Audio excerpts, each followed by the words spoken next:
I'm Aarnimetsa, and welcome to our Pokerimania's live stream now on Sit and Goes in 888 Poker. And because on 888 Poker, one of the most important things is that the rakeback pretty much comes you through different promos, and there is always some kind of a casino game like system running that you can get tickets to somewhere. And like right now, they were running these $2 Lucky Star tournaments, so that's something that we are going to look through as well. And on 888 Poker, we can see the lobby in here. I have excluded heads-up games since those are running at the highest levels. So, and we hit an ace. So, in a free roll, we are going to go far with an ace. Like in generally, people are going to be overplaying. People want these things to get over with quickly. 6-5 off. Well, well, you can see pretty much anything. But with 6 max games, you can see that the highest games runnings are these $200 hypers.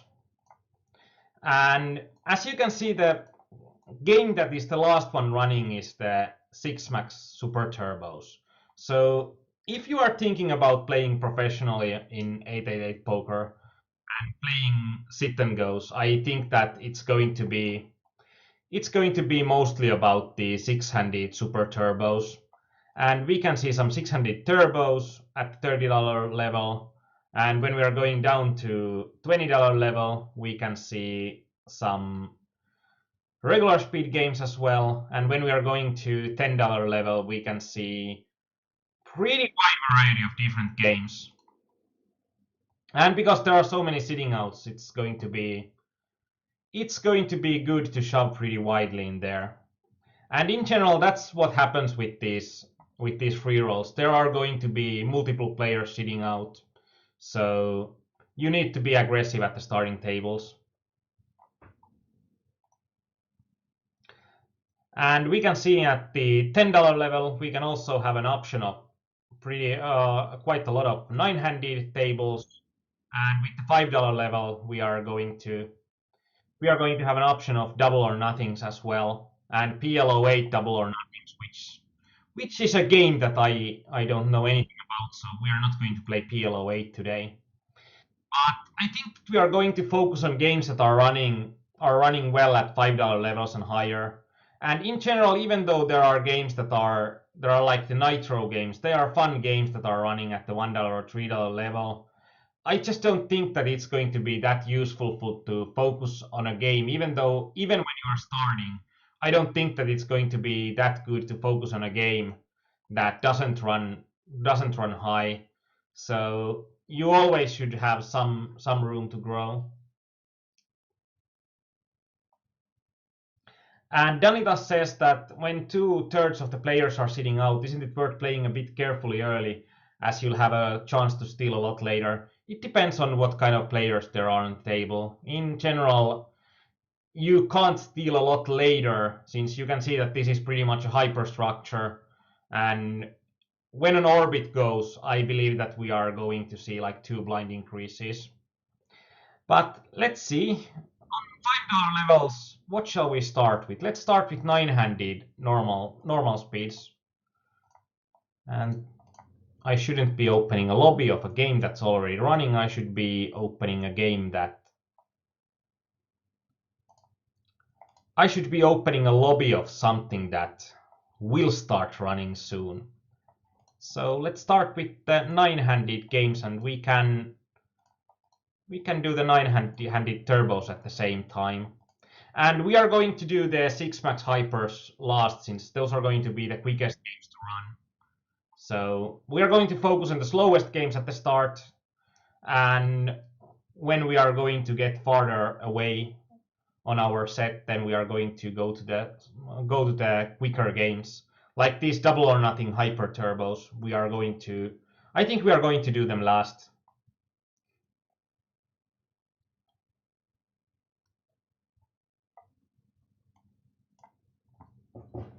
And if you have any questions, please comment on the forum chat. I should open the Twitch chat as well.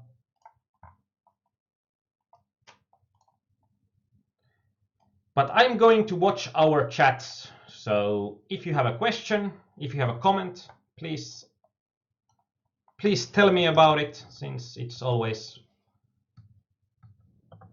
better to have comments so that there is going to be no helicopters or something today.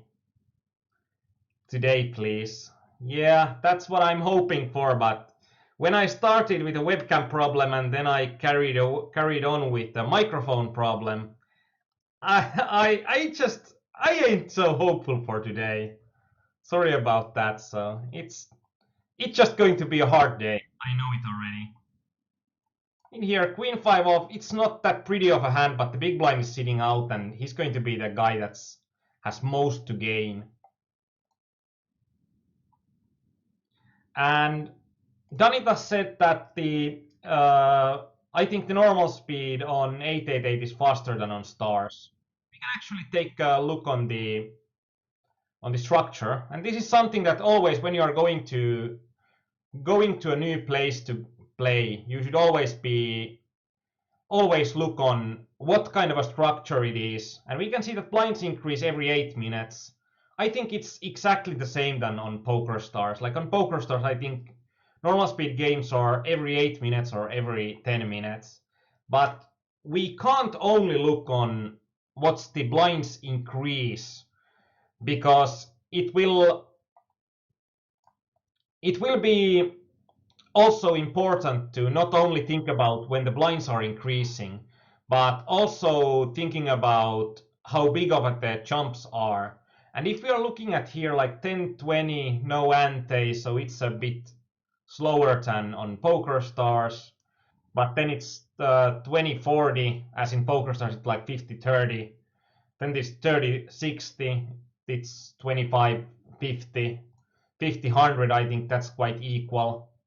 And then there's going to be 75, 150, 100, 200, 150, 300. I think that is going to be actually really close to, in quickness, to what's available on Poker Stars.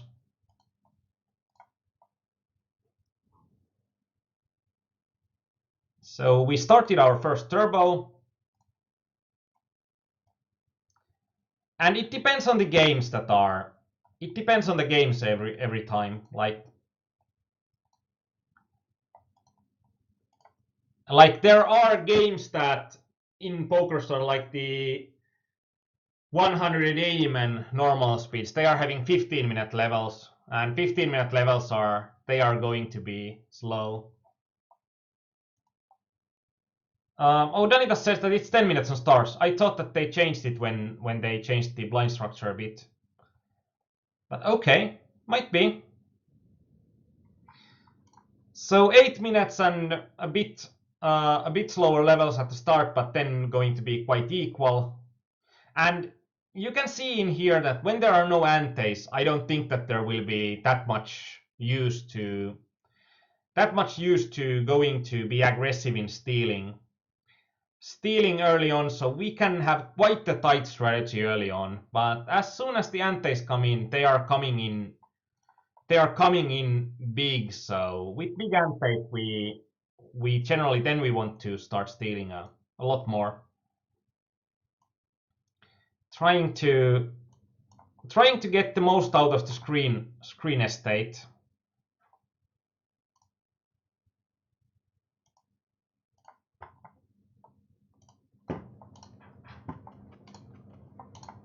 And Cody said that an 888 no MTT sitter goes. There are 45 men, I think, and there are the 20 player.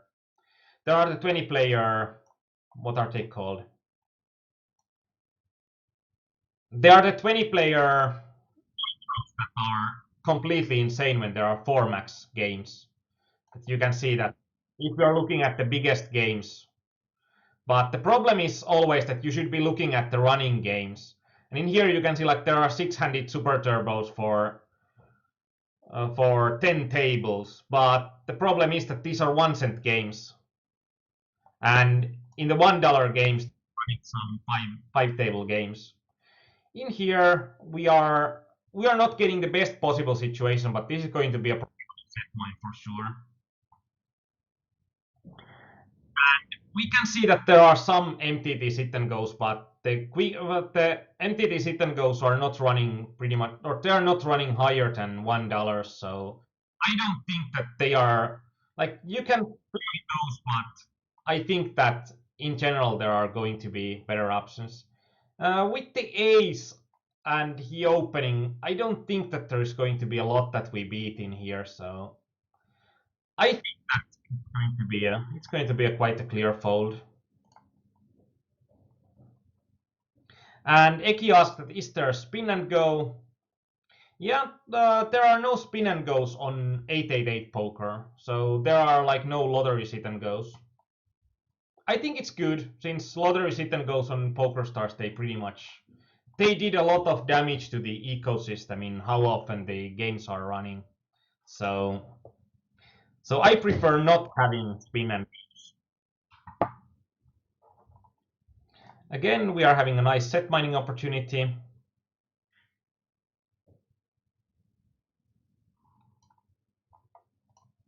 And congratulations, Daniva! You have not wasted money on casino games. So that's a great amount of casino games. I think that's pretty close to the optimal amount. When this is a five-handed pot, I don't think that with pocket fours we should be in there, even though we are having the second highest pair. But when it's five-handed and someone bets, I just think that we are going to get beat pretty often.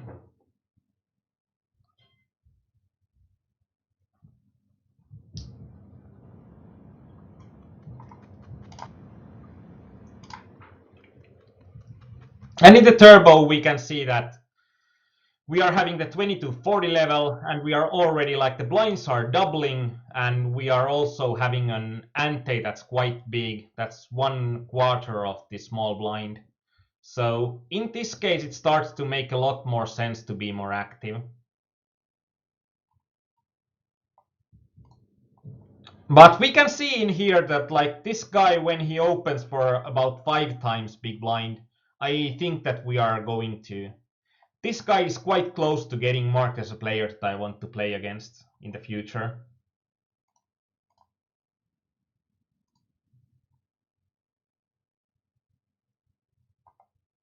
Okay, opening almost 5x. I don't see much point in 3-betting with pocket aces. I want to have a big pot here. And we are going to have a big pot and like even if we are only getting 2 streets of value, we are going to get our money in.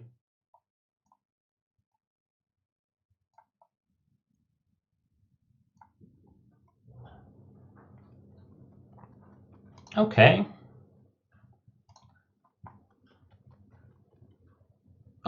Okay. Interesting to see that the turbo didn't start at the same time. We are getting 2 of those regular speed games. And in here, when we are having pocket aces, we are just going to bet. If he has something like king queen or pocket deuces or pocket queens or pocket kings, then we are going to get broke. But we shouldn't be afraid of anything. Pocket sevens, one of those hands, one of those hands.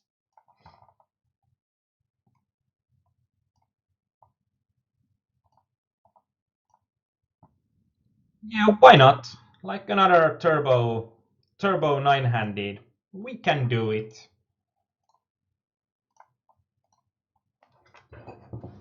And after these nine-handeds are gone, like I think after this starts to finish, I think that then I'm going to start doing some six-handed games. So we are going to see some strategy adjustments from nine-handed to six-handeds, and probably going to then go to six-handed super turbos. What kind of strategy adjustments we need to do when we are playing those super turbos, and then going to do double or nothings last.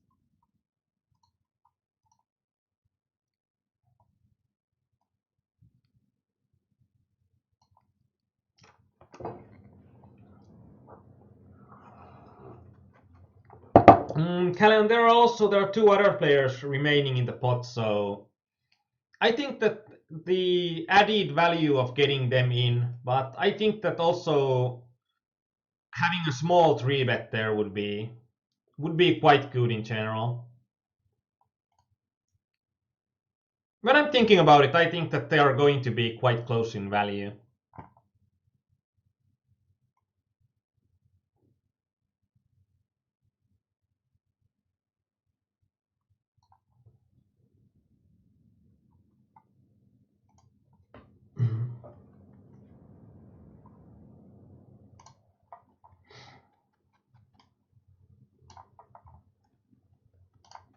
Okay, that's in a way that's a bit surprising that there is so much difference. And even in the turbos, we can see that if you're looking at the turbos, we can see that blinds are increasing every 4 minutes. So those are also going to be faster than PokerStars games. In a way, it's going to be good and bad. Like the bad part is that you don't have as much time to apply your edge than you would have in other games. But I don't remember if Caleon did. I don't remember if Caleon did post the stats on his 888 poker games on our English forums.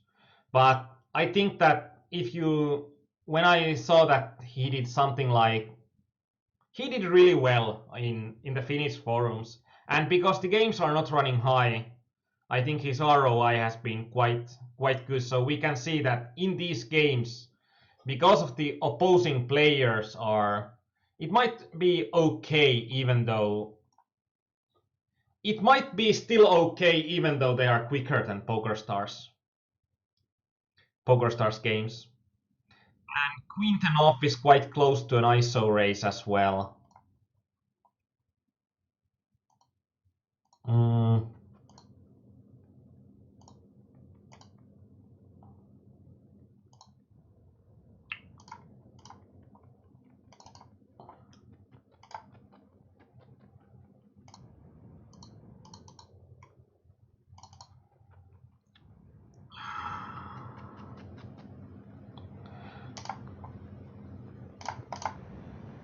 that should have been a 3 bet for sure. Just too busy trying to mess up with the replayer. Probably should look the hand on the poker tracker replayer.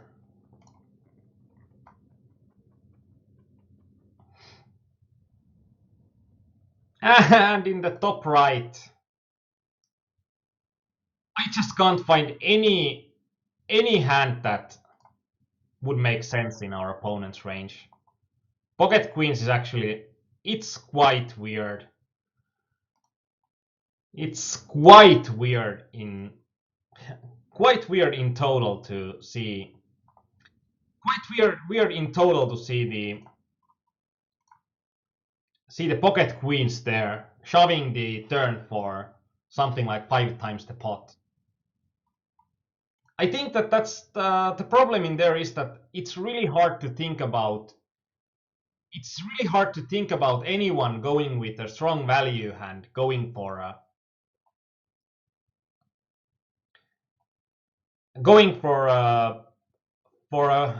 big bet there, and I think that I can see some random Jack X hands there, or some draws like King Queen that are open-ended draws that want to get the money in and get a lot of fold equity. Actually, that when we have stopped these 900 turbos at the first level, let's get another one and let's crush the next one. But as Calleon said, that standard 6 times the pot value bet. I think that in those situations, just that when I have seen a a huge overbet, it's so hard to see that it's going to be a solid value hand that does it, especially on a especially on a board that there is not that many draws open. There are some draws open, so there shouldn't be any reason for a player to go for a huge value. And Caleon said that 3 players outside PokerStars seems to simply suck. Yeah, luckily you can still when you can have the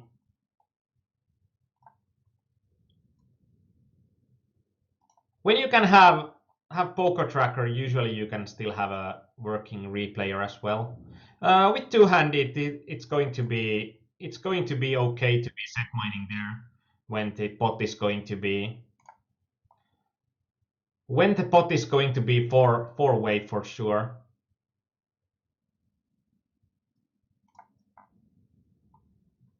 Okay, we got min raise, min 4 bet. Now I'm more curious. I'm more curious than scared here, and that's generally a good thing. But I think that when he min raises and min 4 bets, it's going to be a value hand. When we didn't hit anything with ace king, I think that that's going to be a spot to fold, even though the bet size is really small.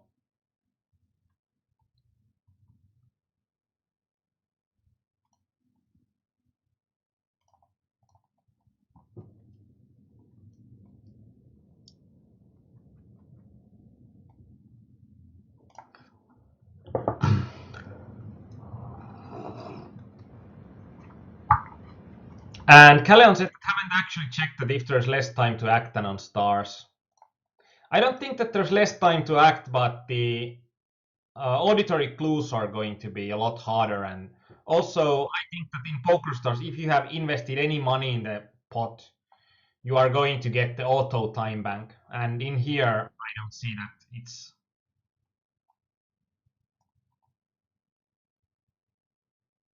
And calling flop in ace king hands, probably having a heart in hand in table two. Having a heart in hand would be tilted, and I was quite close of calling it even without. But just it's pretty much that it's a situation that if it looks like a dog, if it barks like a dog, and when our opponent min raises from UTG +1, then min 4 bets on UTG +1 and goes for a small bet. I think that barks a lot like pocket aces, pocket kings type of a hand that he's not worried about pretty much anything on the flop. So I think that in that case we are not sure of having like if we would be quite confident that we would be having 4 outs or 6 outs, then I think that that would be a case that we could call the small bet, since it's going to be quite likely that if we are hitting our king or ace, we are going to get paid with those middling pairs that might be in the weaker pairs that are in his range when he's going for a small bet, min 4 bet. I think that those kind of guys are also guys that are going to fall in love with their hands too often.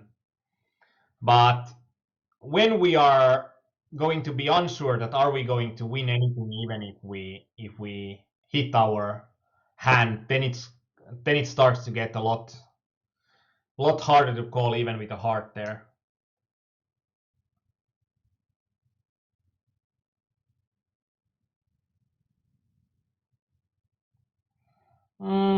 Pocket deuces.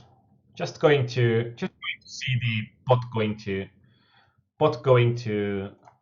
pot going to be on the flop too often.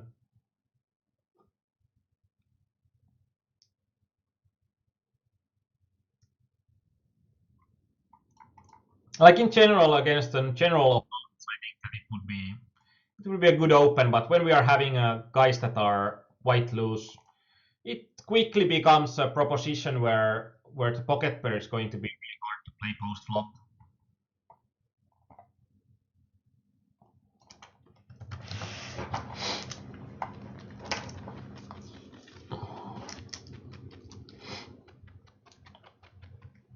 And like in this top right table, it seems to be like a normal sit and go table. Like every player seems to be quite solid, and that's worrying. Usually in 888 poker, we want to see tables that there are like multiple opponents that we can abuse pretty quickly, or can know how we can abuse the players quite quickly. And usually players are doing the biggest mistakes when they are playing too many hands. So even if guys are going to play a bit too tight, it's going to be harder to abuse for a big amount than playing too widely. And oh, we are getting 3-bet here. Or it's just that it seems like it, since I'm getting 3-bet in pretty much all of the tables, time after time again. Not having the solid value hands.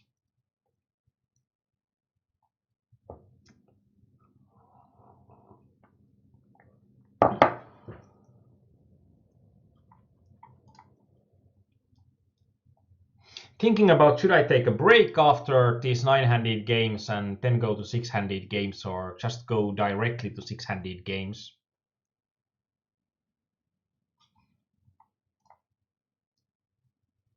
Oh well, we'll see it when it happens. And we have had like 3 good hands during the start, so we haven't had a lot of great hands. And out of those 3 hands, we have been outbet on the flop once and get eliminated twice, so it's not going so hot right now as we want it to go. Yeah, it's the same guy that has 3-bet me twice.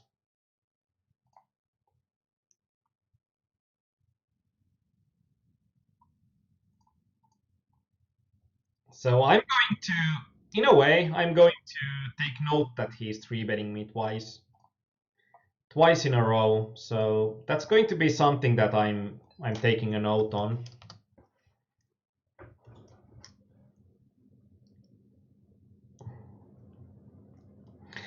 Note on, but I'm not going to act like it might be that he's just dealt twice a great hand, so.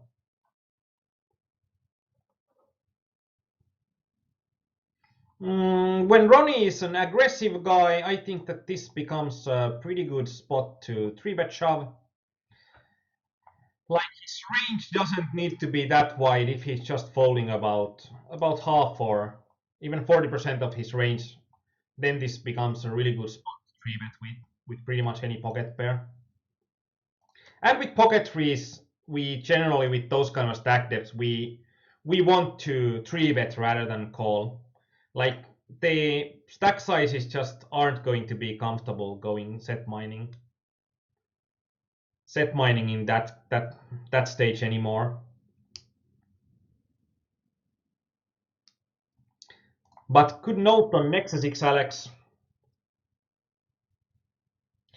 and Caleon's had a good point in here that in general, when we are having a small amount of hands, generally we want to look at VPIP and PFR, since those are going to be the stats that are going to convert quickest. So, and from the VPIP and PFR, then we are going to characterize players like this is going to be a player that's really a passive guy and loose, and this is a loose passive guy, this is a tight aggressive guy, this is a loose aggressive guy.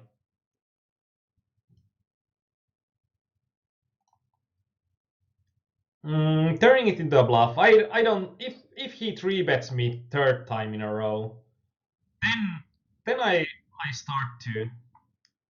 And in this case, I think that limping would be another option, but I would prefer to min raise the weakest hands, since I don't mind bet folding those. And in general, people are going to fold too much, especially in these lowest level games. People are going to be folding too much.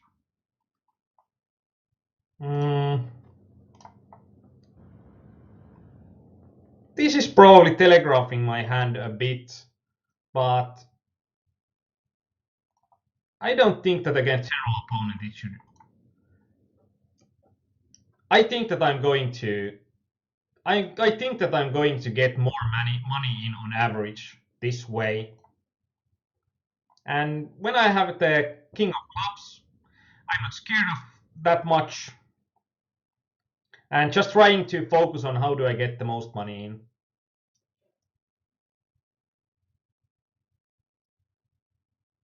Oh wow, we didn't get most money in, but now we have had some hands that are good hands, and we have actually gotten some money out of those good hands. So sun starts to shine, or it's that way.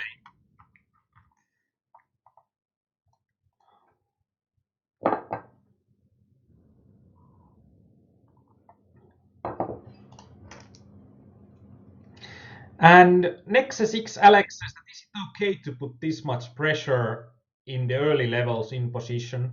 I think that with the antes, it's going to be better to put some pressure in. I'm going to start marking these guys that are going to be really far away for what I think that is going to be profitable. We are having an inside straight draw. We are going to get actually really good pot odds, like 8% pot odds. Like inside straight draw is actually going to be good, especially if we are going to get a guy behind us. And when we are seeing that someone shoves there, then it sucks. And this guy call folding with that kind of stack size, it's really weird. Really weird. Okay, this guy earns it as well. And in general, we can play tighter. Like this is in a way, poker is kind of a rock paper scissors game as well. Like if we are thinking that what kind of a mistakes do our opponents do? If our opponents are doing mistakes like they are doing in the top left table, that they are playing in the top left table, when the guys are playing a lot of too many hands, then an optimal strategy to exploit their tendency to play too many hands passively would be to go for a tight and aggressive strategy. And I think that's in general why tight and aggressive strategy is usually recommended as starter strategy in sit and goes. Since most of the players you are going to encounter in the early stages, when they are playing badly, they are playing badly in a similar way that guys are in this top left game. And I must say, this top left game is awesome. I think that if I could play just these games, I think that or against these kind of a guys, for every game that there is going to be 6 guys that are playing way too many hands passively, I think that something like close to 20% of ROI could be had in the normal speed games. And Nexus 6 Alex asked, usually you should need to be a bit more aggressive in the sixes, or I don't think that it's that clear. In 45s, I think that it's going to be about equal. It's going to probably be that you can be a bit more aggressive and you don't get punished by it that much. In nine-handed games, if you are playing way too many hands, you are going to get punished. And if you are getting punished, then that's something that you this is weird. Jack nine off is still going to be solid enough hand to be opened there. Mm, top pair, there is not too much to worry. We only got flat calls here. Just going to get it in, I guess.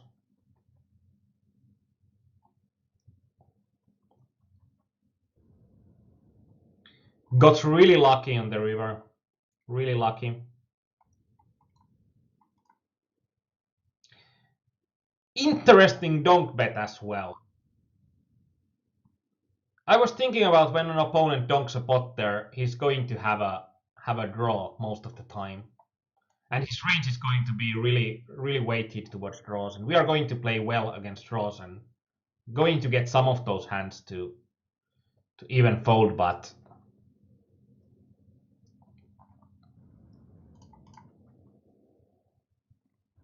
and Callion said that marking in 888 is a bit of a waste that when you can't use it for table selection. It's going to be like, even though you need to, you can use it to table selection. Like if you open the lobbies, then you can see then you can see in here, you can see the values. But on 888, it's in a way, when I have played on 888, I I haven't even missed table selection that much, since most of the cases, almost every game that opens is going to be a good game. So, and mostly the problem has been that I can't get enough games on the buy-in level that I want to play. So so if I can't get enough games for my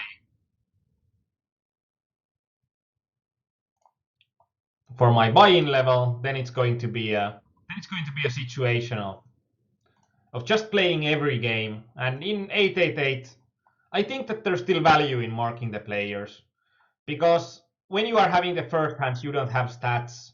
But when you have your markings, you can have an idea on what kind of an opponent you are having, if you are having color codes on your opponents. So moving to six-handed.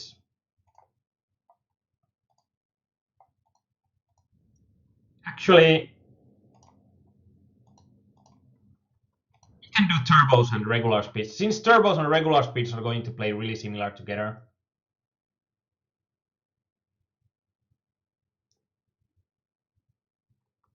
And in here on the top right, we are going to be aggressive and trying to climb out out of the hole already. And he didn't put himself all in, but raised for 405. This would have been an easy shove pre-flop. I'm thinking that this is going to again be a solid hand for Mered. Nexa6 Alex says, asked that what am I going to play on 888 poker? When I have played on 888 poker, I have played for mostly 10s, 20s, 30s, 50s. And last time I played on Poker Stars, I played from 7s to 60s, depending on what starts. Where do I get good games? Most of the games were on last December. Most of the games were on 50s and 30s.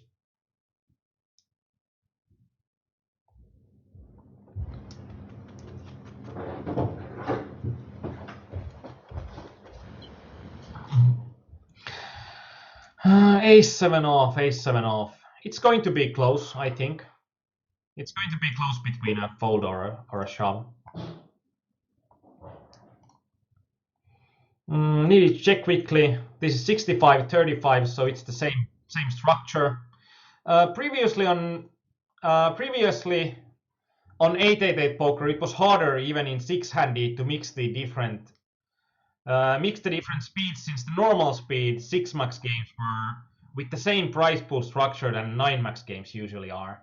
So in here we are going to have a solid draw, and I think that we are going to get most out of our equity if we are going to check, and it's going to be solid enough to be calling on the flop, especially with the stacks that we have behind. And when the third two arrives, that's going to be one of the worst cards for my equity. Although he's also lowering his bet sizing. I think that this is going to be a spot where I should be folding, since there are going to be such a big opportunity that or such sizable amount of time he's going to have me beat with no outs.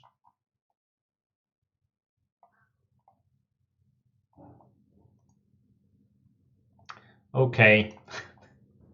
Okay, this is rough. This is rough. With pocket fours, it was an easy shove, and pocket jacks called me, so nothing to be done there. And Danita says that ace 7 off I'd shove when all the players seem fairly tight, but probably not usually. I think that's going to be okay.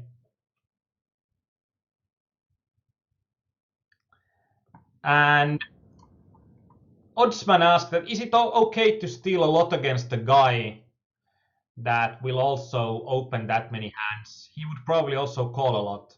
I think that when we are thinking about the calls, we are thinking more about the VPIPs. And with deuce jack suited, we are going to go all in here pretty much all the time, but trying to get even a bit more fold equity by getting it to the flop. I know that I'm having a worse hand there, but with 2.5 big blinds, we are going to have enough pot odds to justify a call there.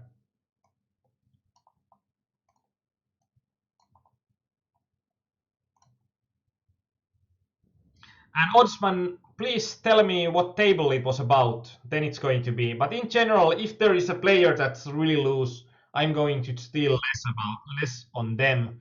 But some players that are loose, like if they're loose passive, I might steal a lot on them since I want to play pots with them. And I believe that with a post flop advantage, especially when I'm having position, I'm going to have a lot of plus EV opportunities.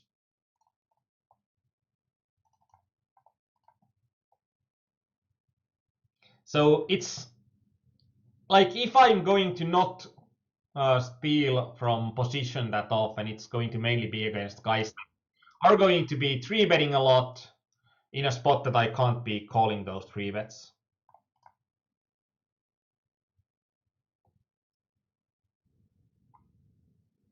But good question in general. If you want less than a general answer, please tell me the table and tell me the opponents. Then it's going to be easier for me to formulate a better answer.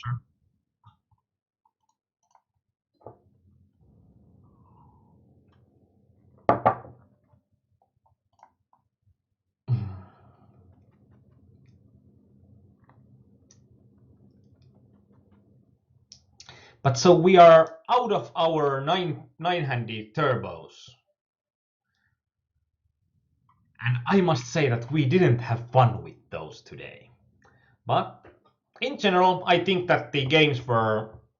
I think there was only one game that was bad, and that was really a surprise since we are playing on 888 and we are playing $5 games. So it was a surprise to see that there's a game that almost every opponent on top of it seemed solid. With antes, this would be a defend for me, but without antes, I don't think that. With everything taken into account, like I don't think that it might be slightly plus EV, but also on how much cognitive point there is to call those at the first level. In here, we are going to get such a great pot odds, like less than 30%, so we need to call it, especially with a suited hand. Like even if he would turn his ace queen, like he would show it to me, and I would have 3-7 suited. I think that I would need to call that.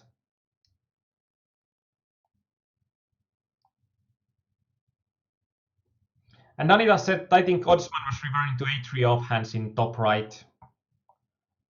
In general, if I haven't seen that opponents are defending their big blind enough, I'm going to be really aggressive in stealing those big blinds from the small blind. Since so many players, in general, the player pool is making such a big mistake in not defending enough in small blind versus big blind situations.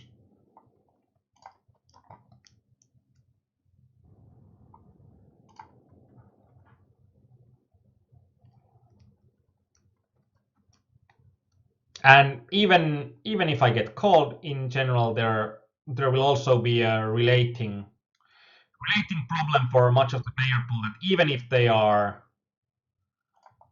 even if they are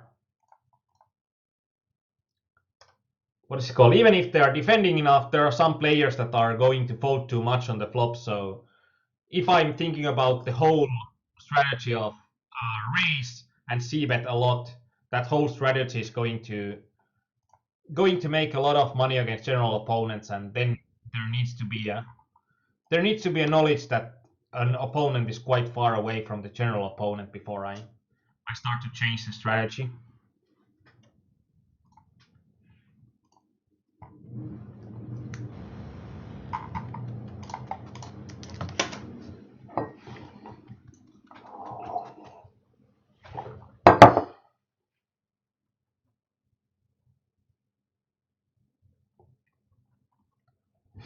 And one thing that I also do with the markings is that I'm also, even if I can't game select, I'm still looking like how good of a game it is when I'm looking at the markings and how good of a games are in general.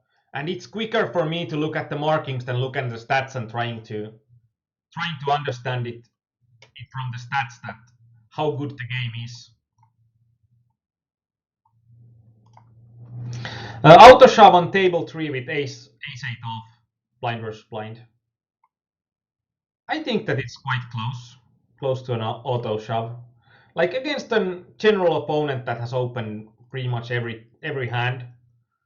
I think that ace 8 off is a hand that I generally, when I'm formulating my 3-bet shove range there, when I'm formulating my ranges there, I think that ace 8 off is a hand that it doesn't have a lot of flop playability, but on the other hand, it's a strong hand to have in the 3-bet shove range, and I think that's one of the hands that is going to play well if I'm putting it into that range.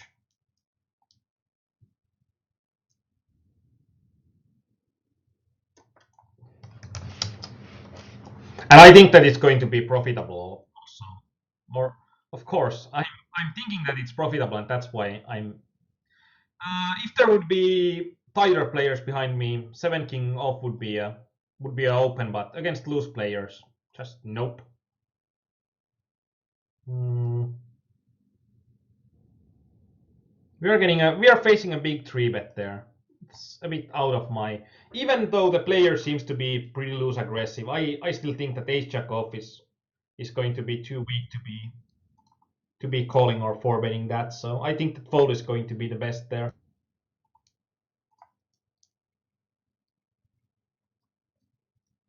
Any questions on 888 or poker or life or with the six-handed games it has been good that we have done our warm-up with the nine-handed games since in six-handeds there are always going to be a lot more happening on the tables.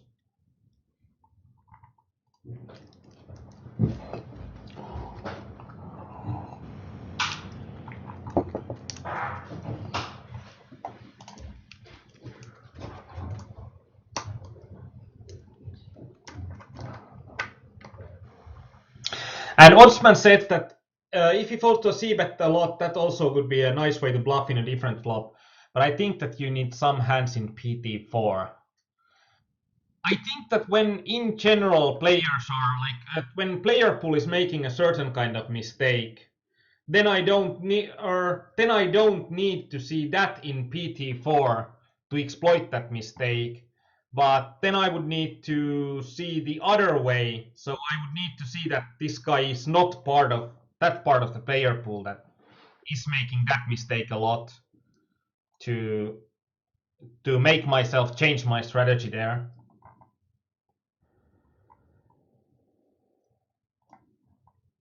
And MTT break. There are no MTT breaks in these games.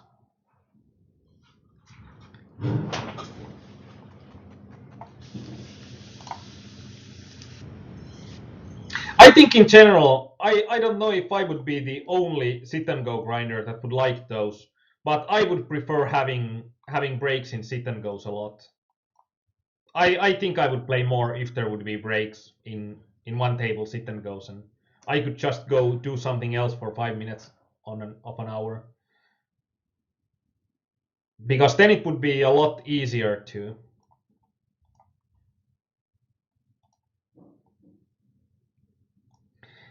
Then it would be a lot easier to go for longer sessions.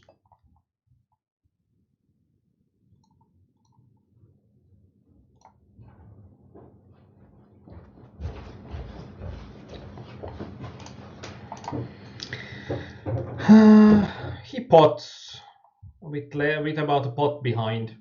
Even though we are having some showdown equity, I don't think that it's going to be. I don't think that still Jack 8 is going to play well against his range that he puts there.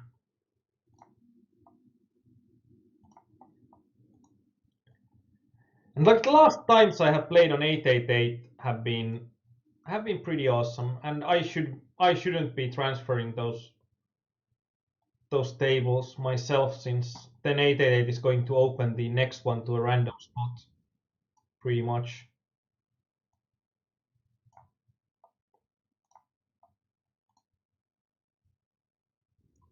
Wasn't quick enough, couldn't get the table that I wanted.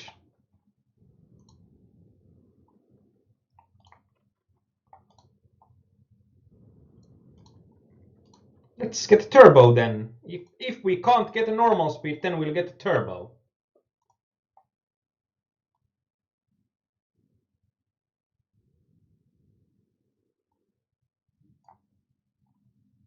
And Nexus 6 Alex, I just posted the the general data on my computer in, I don't even remember who asked about it, but it's in my blog in the last 3 pages.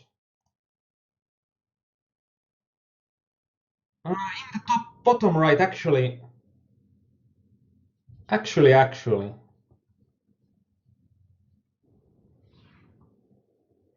He defended his big blind. Yeah, we are. He just defended his big blind with pocket aces.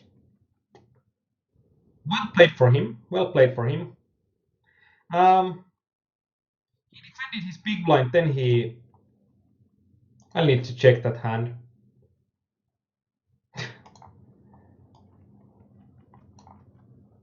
Okay, he min 3-bet. That's something that I didn't remember on the flop.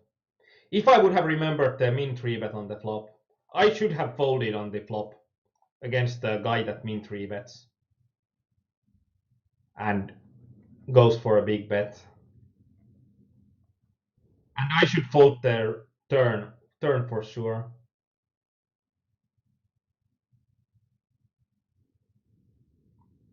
Yeah, Villain min 3-bets with pocket aces. And that's nasty.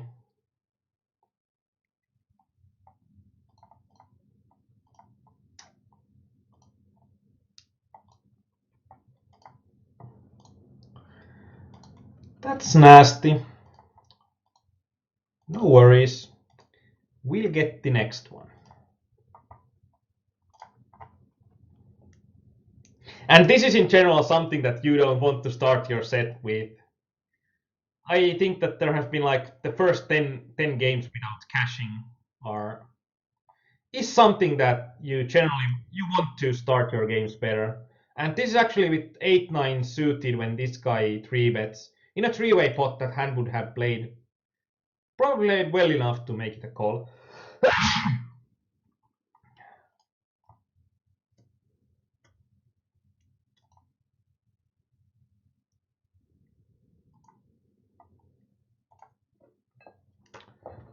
And Danita said, I agree completely with breaks on sit and goes STDs, but probably maybe not too many regs would not like it.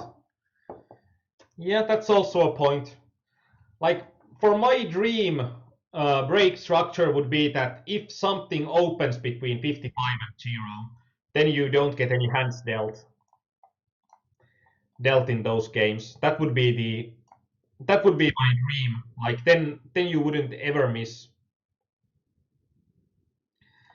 We are ahead of his range with ace 5 off. So one opportunity would have even be a would even be to raise his limp there, or shove over his limp, since he has been such loose player with his VPIP.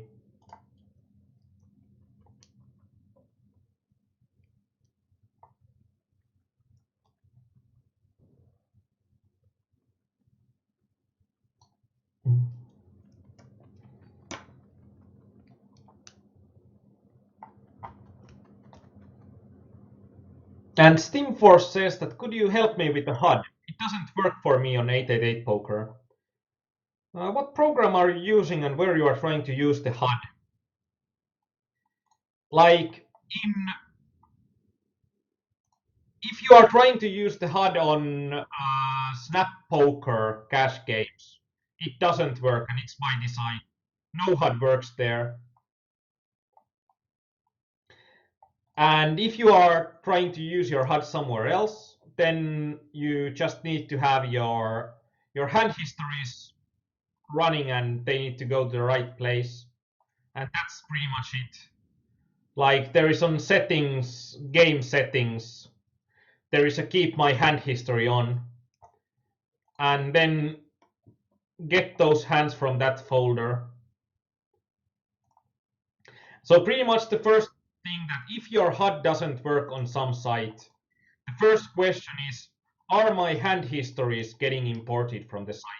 If your hand histories are getting imported from the site, then there is going to be something else to look on, but that's the first thing you should do. And if your hand history is not getting imported, then the next question is, are my hand history getting saved? Is my tracker or holder manager going to getting the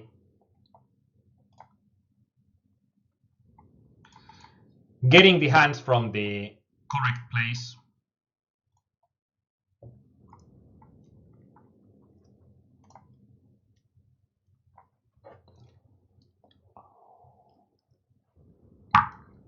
But with something like a poker computer, you don't need to have a fancy computer. You don't need to have a fancy computer. Like if you have enough memory, if you have a solid state drive, so it's a SSD, in general you can't get much better than that. And an Intel processor, that's one key.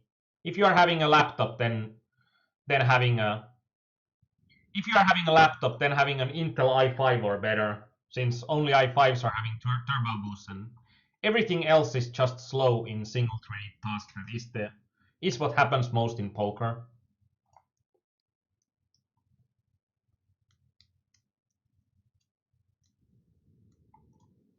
Like 8 gigabytes is going to be good. If you are having 16 or more, it's going to be great.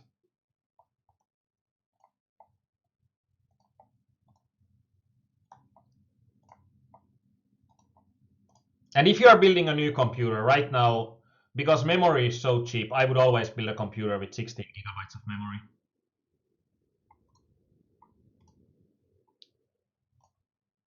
Because the memory use is always going to go up. Always.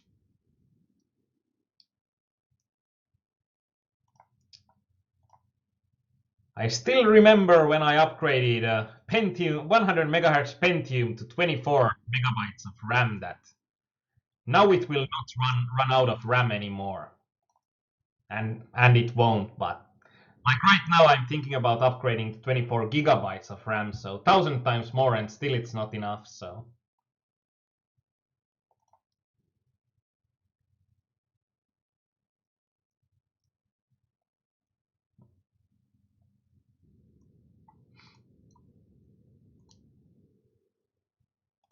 and for Nexus XLX, if you are buying a desktop computer, you don't need to buy an i5. Like an i3 will do just fine. And Steamforce, you were playing Snap, okay. Then it's something that it's just HUDs don't work. So, but that's also something that you can still get an advantage by having a poker tracker or hold'em manager, since you can get the hand histories to your computer and you can analyze the hand histories. Really close. This guy is aggressive. If I would know that I would get to the river every time, it would be an easy call. But if I'm going to get outbet there, it's going to be harder.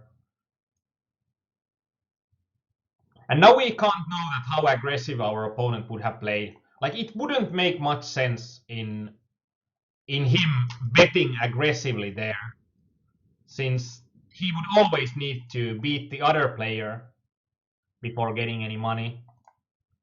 And this guy hates me. Like snap calling with king 5 suited. I actually think that it's going to be a good call, but going for a snap call with it, it's. I think that it's something that, in general, shouldn't be that easy. Easy for an opponent to do. Good point. Good point.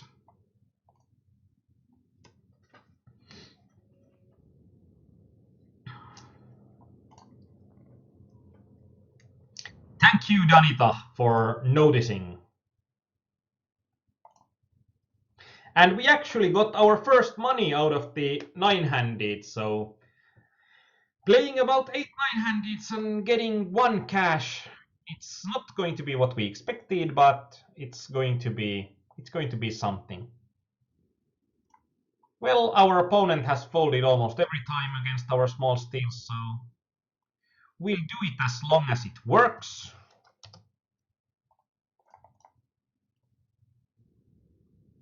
That's actually going to be one of the worst flops to see bet.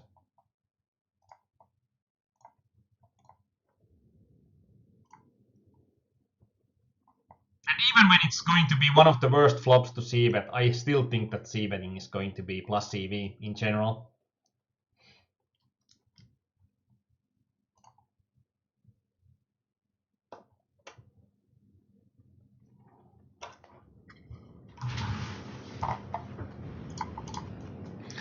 In the 6-handed turbo, we are fighting. And in this case, if it would be suited, it would be a really easy complete. But I think with offsuit small aces, we are not getting good enough price in general. And with 4-handed pots, we are just going to win it so rarely.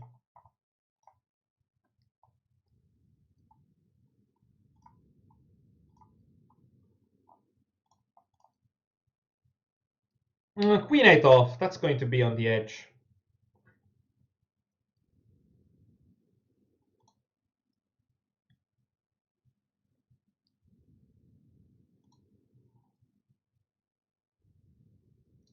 On the edge and getting called with better.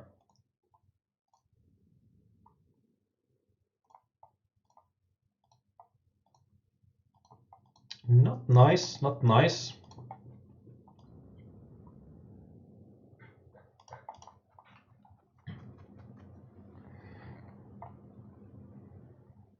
I'm in raised, I get 3-bet. Less than 20 big blinds. We just need 40% and we are getting dominated by the hair of it.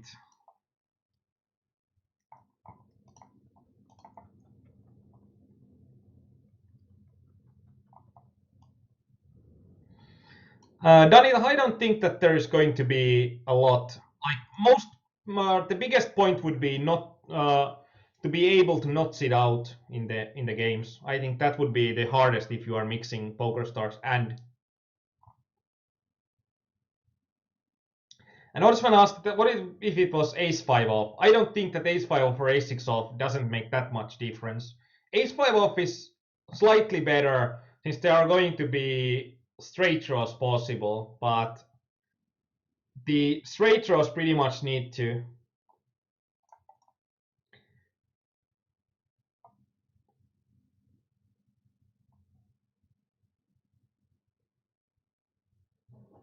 And Caleon said that if you are going to get called by worse with Queen 8 off, it wouldn't be close at least. I must say I agree with Caleon there. That if I would be get called by worse, then I would be really screwed in general.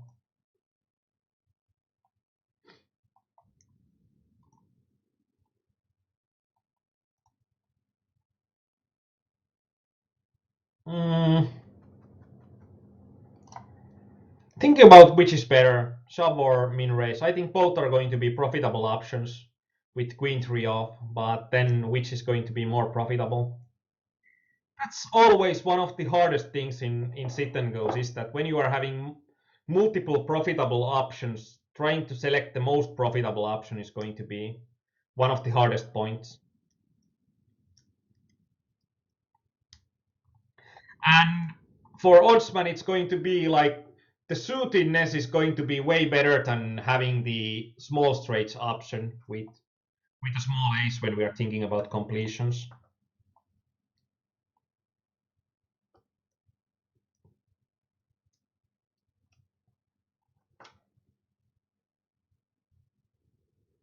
Like an ace six suited is going to be a great call, since every time you are going to get a draw, it's going to be the draw to the biggest flush. So it's going to play really well in it's going to play really well in it's going to be playing really well in four-way pots with those extra equity from the flush draws when you are going to hit really solid flush draw. And that's pretty much the biggest difference. Like with even ace five, what you can hit and what are the likely hits, you are going to hit the straight so few options of time. And when you are hitting a straight draw, it's always an inside straight draw. And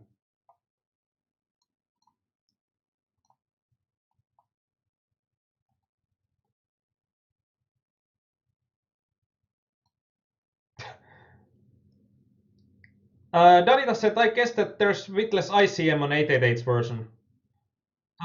Aren't these? I thought that I quickly looked at these are 65-35.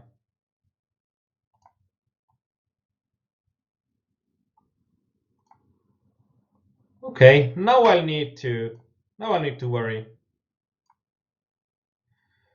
2760.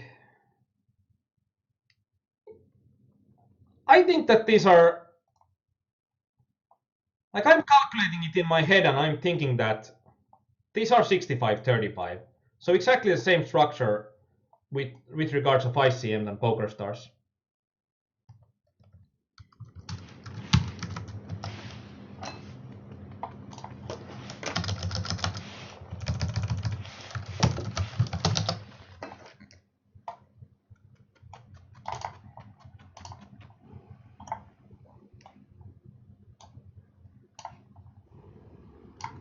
No, it's not 70-30. Just no.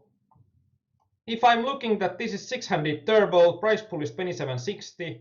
There's $9.66 for second place. 9.66 divided by 27.6 is 0.35. So the first place must be 65%.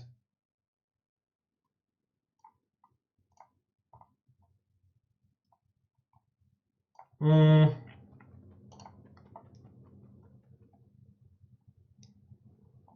And these are 35-65 as well. 9.45 is going to be 35% of 27. You can see it from the end of it. And yeah, really nasty spot with king queen off, and especially when the ace hits, since that takes off of so much of my possible equity in the hand.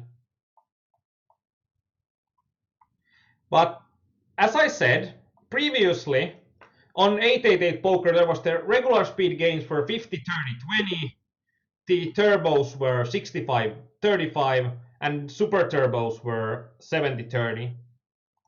And I think that they just consolidated all the different options.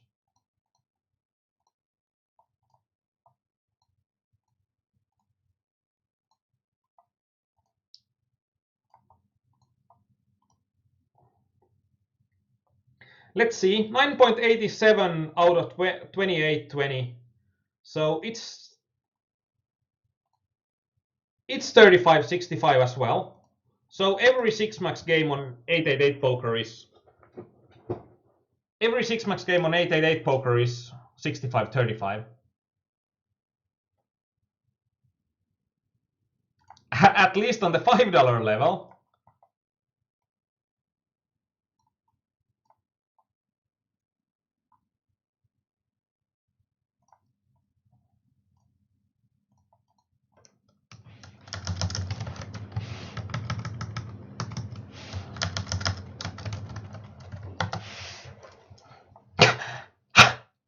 Danita, you are correct. In the $1 games, the $1 turbo is 3070.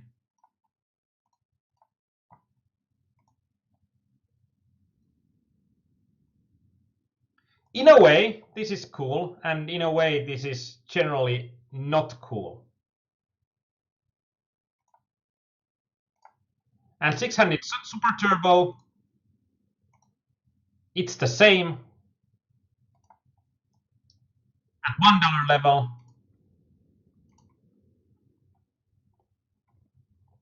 At $1 level, every single option is 70-30.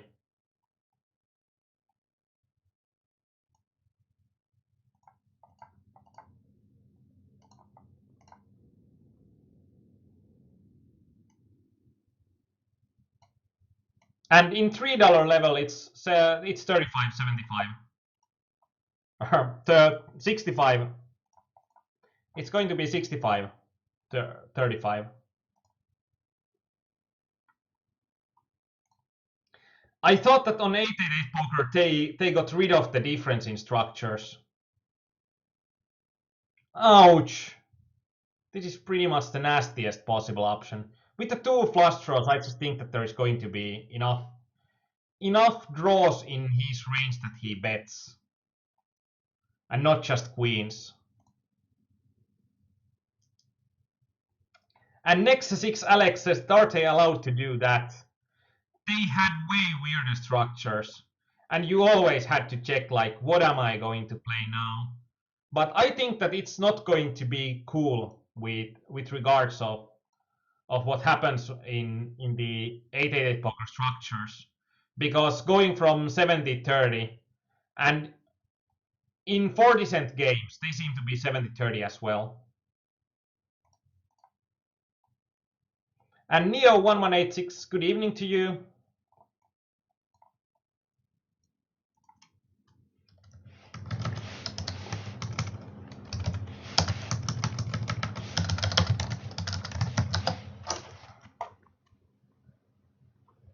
Nah, not going to be good enough to set mine there. Probably out of time bank here since I'm going to time out that often. But like lower than $1 games seem to be 70-30s and $3 and higher seem to be 35-65. At least that's my logic. Can someone confirm or deny my logic here? But I think that it would be better for a site to have consistent structures when going up in levels, since that would make it easier for players to move between levels. And in general, it's better for the site that it's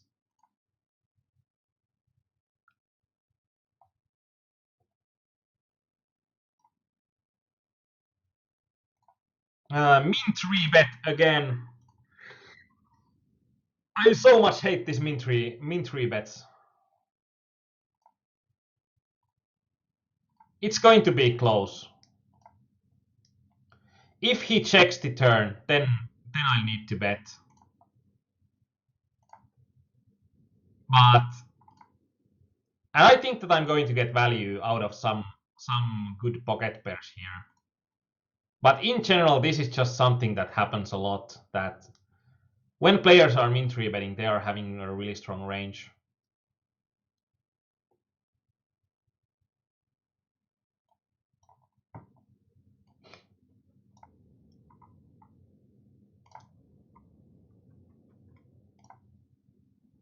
Okay, we are heads up in the 6 max turbo, so we are going to get some money out of that one as well. Running hot at the start, it's always nice. Always nice way to start a heads up.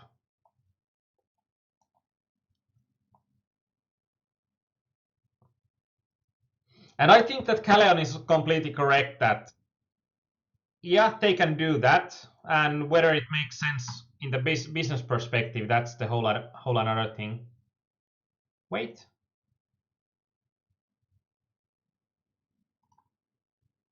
I thought I won a big pot, but was it big enough?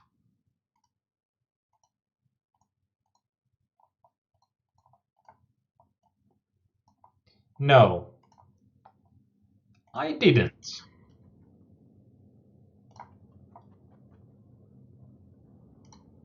We got split. So you shall never celebrate your victory on the turn, since or you have some 100% chances, but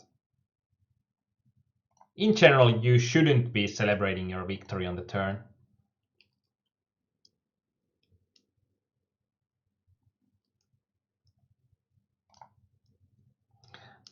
And Calleon set a small sample on table 4. I think we had something like 6 hands.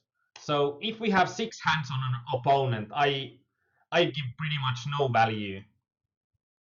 I pretty much give no value to what he's up to or what his stats look like.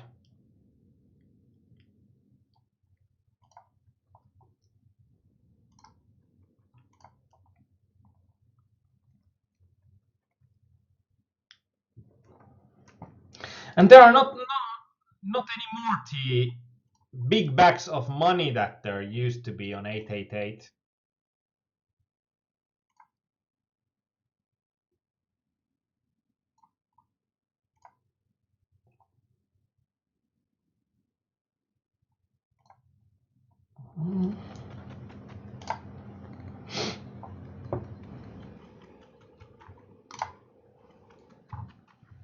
I'm going to go for the optimal way of getting through the draws. Like we are, ouch. Of course we split. This time the split was lucky for me, and it's nice that it goes both ways.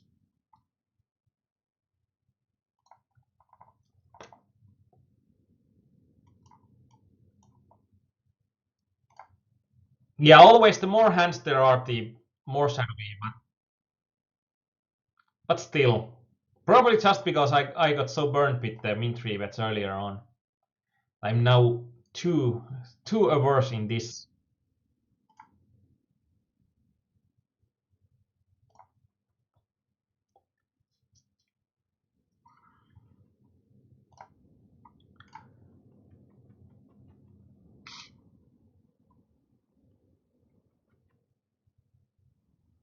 Mm, I think with ace-6 suited, we want to have the most fold equity we can. Like min raising, when he is 3-betting so much, it should be... Like, we don't want to induce him to 3-bet. Like, if he min 3-bets, then it would be a good spot to just 4-bet shove it in.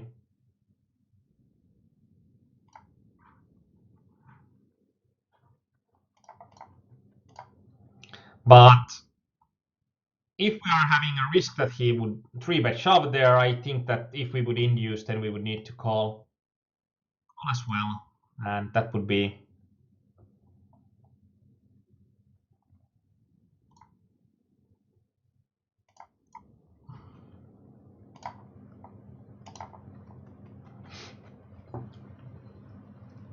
And Oddsman said that how many tables can you play with 6-handed?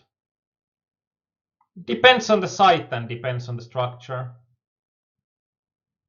On Poker Stars, I think that I could do something like 25 tables of only 6-handed turbos or normal speeds, depending a lot on how many of those would be on the late stages, because the heads ups are going to take a lot of concentration.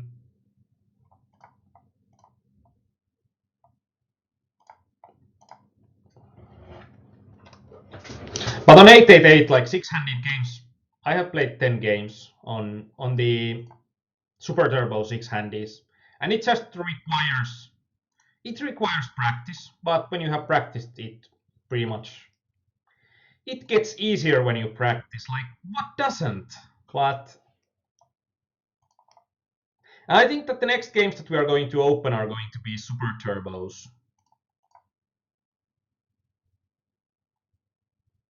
Super Turbo 6 maxes, and then we are going to end this session with some Super Turbo. We are going to end this session by some Super Turbo double or nothings. And because this guy has like been so active and aggressive and overbet shoving the flops when he doesn't have much, I'm going to take a more passive approach even when I hit the top pair. I would have bet or I should probably have bet the river even if after he has bet twice.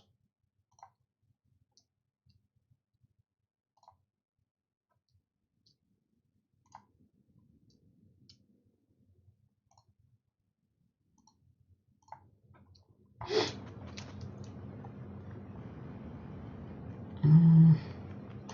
He has been raising enough, so I think 9 king suited will be a profitable 3-bet shove. And with a small ace, I prefer to shove it there because it's going to always be profitable with 5 cards.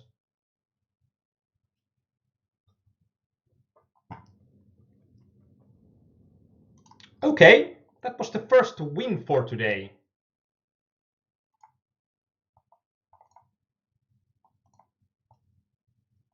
And that's something that you should always be aware that when you are thinking about different types of games. This guy has not folded against a single time against my min raises from the small blind, so perhaps we are going to give him some space now.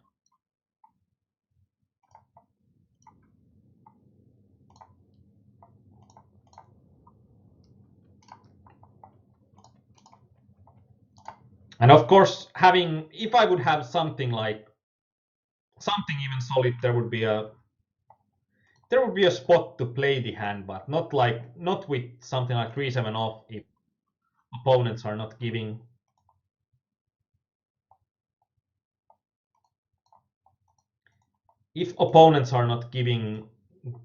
up their hands.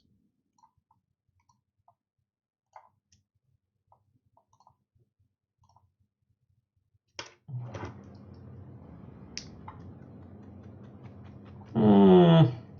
Ace 4 6-handed. We are having some ICM stress here, but this guy has just been so aggressive that I think even Ace 4 is going to be profitable. Since if he's playing that aggressive, he would need to fold like 70 to 80% of his hands, and that's going to make it really profitable for us too. Even as a second stack, it would make it quite profitable for us too.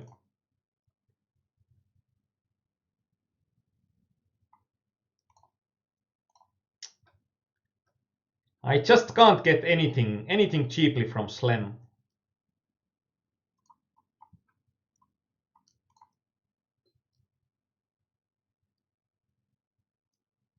And Calleon, yeah, and there are some tournaments on 888 poker that if you are getting the final table, you are also getting your VIP level increased. And if you are playing more on 888 poker, those might be quite good games for you. They're like something like platinum record or something that you can get instant platinum for your win. And the more you are raking on 888, of course, the better it gets. Okay, we are having one solid player at $5 games. Stop the press. On 888 poker, we are seeing one solid player on tables.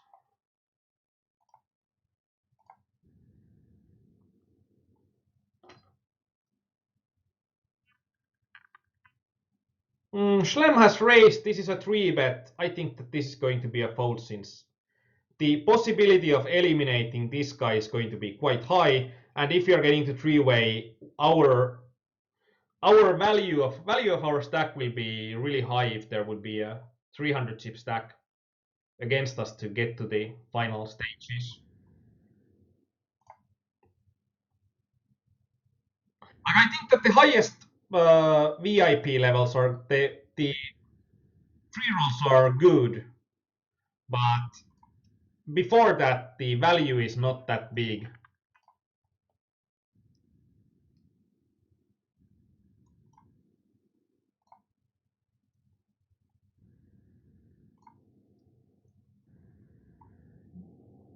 And in this kind of a system, that when we are having these games that the super turbos are just starting with a smaller stack, I would prefer having something that would convert these stack sizes to big blinds. Would be pretty useful in playing better in these games if we are mixing them.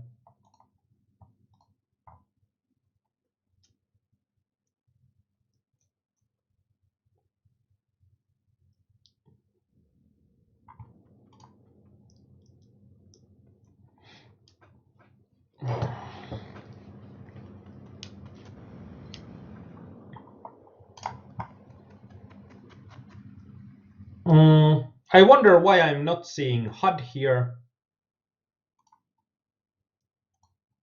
because I think that we are way past the second hand already.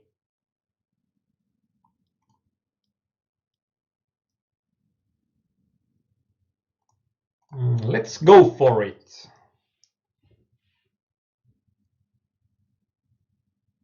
Interesting call from Blueberry.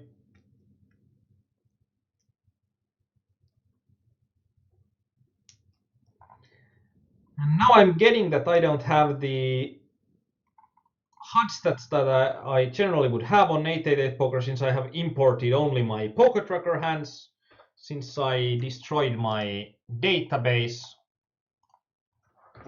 small while ago and forgot to import the 888 hands, since I thought that I wouldn't be playing much here. Just noticed that I don't have any hands on Arbus.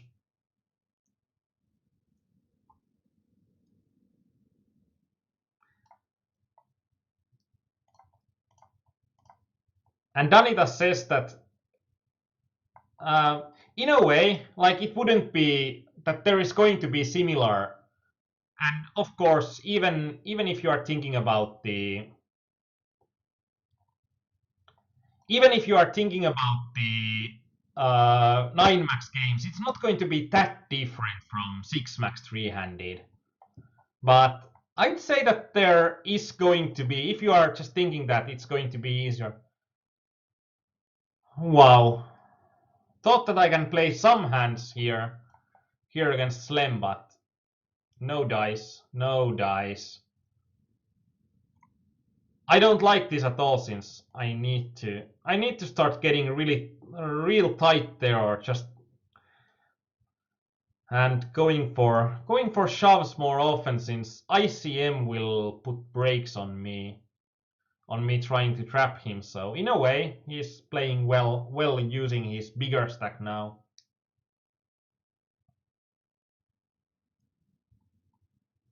But I think there is going to be way more in learning sixes than just the bubble.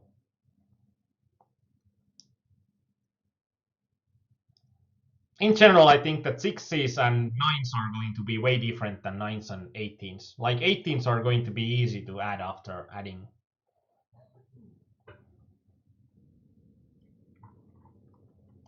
And I have noticed that when I play nines and sixes, they are mixing them. They are making it harder for me to. And against one player, I would go every time with ace jack off. Against two players, I just think that there is going to be way too big of a chance to get against a way better hand. I think that the bubbles are like they're subtly different, and the like three-handed, four-handed is going to be subtly different.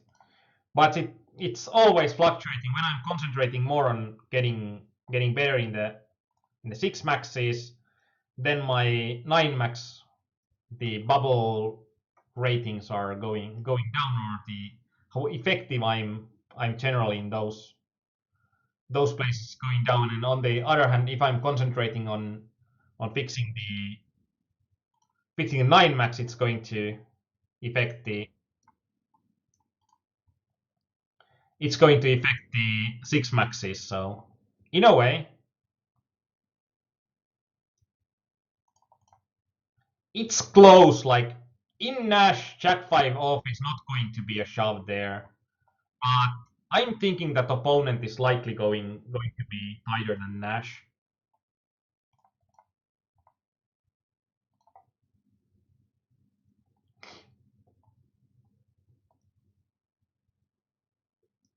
And with ace 2 suited, even when we had like 15 big blinds between arbus, it's going to be that if we shove there, we are going to really rarely have to worry about arbus and also there is a situation that with all the other guys we are closer. And something like ace 2 suited is going to be those hands that are going to play well when we see all the cards, but are not going to play that well. That well just in post flop. And in here, ah, let's try to be a bit sneaky here. In 888 poker, I think always with sitting outs you need to win the pot. So we want to get there to have the opportunity to win the pot as cheaply as possible. And I think in there, limping is going to be the cheapest option. And super turbo is going to be a bit harder than turbos since you are having less time to get there. In a way, when if the rake is going to be exactly the same, it's going to be a lot harder. And in super turbos, in general, like if you compare hypers and turbos and normal speeds, in hypers or super turbos, you need to be closest to the best players in the game to be able to win in the games. And in the regular games, even if you are quite far away from the best games, you can still win in the games.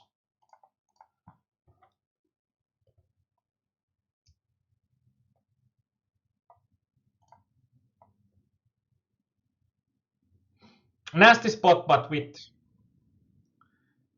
deuce four, there's nothing much we can do.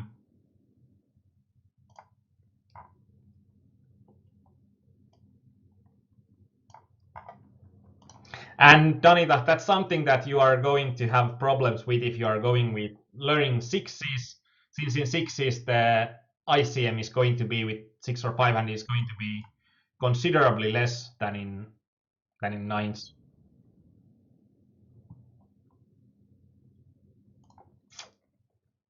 This guy sitting out.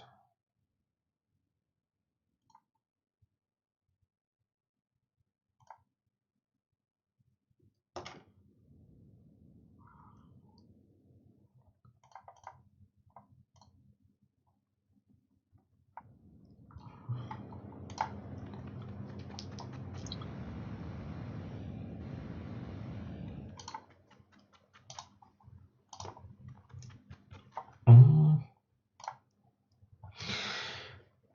Oh well.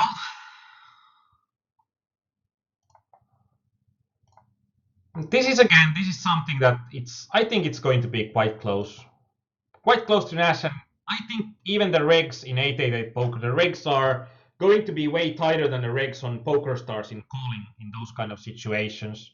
And I think that it is because the general opponent in 888 poker is going to shove with a lot tighter range. And this is also a spot where our range goes down because we don't have like any free money in the pot. We need to beat this sitting out player and his random range before we can get any money.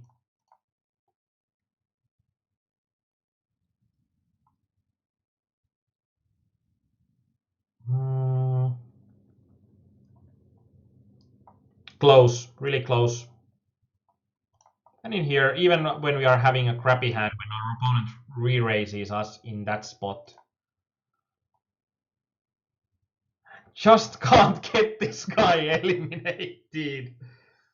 He's sitting out and he's finishing in the money here. If he keeps up like that.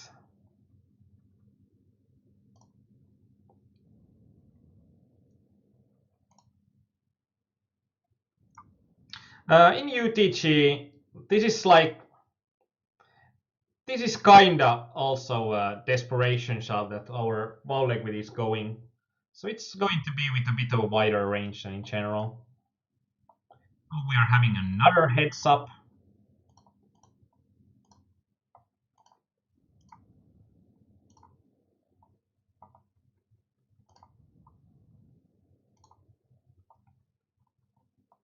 Hmm.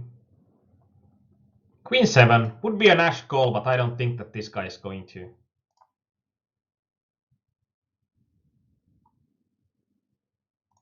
And trying to eliminate that guy. It's like the fifth time or something.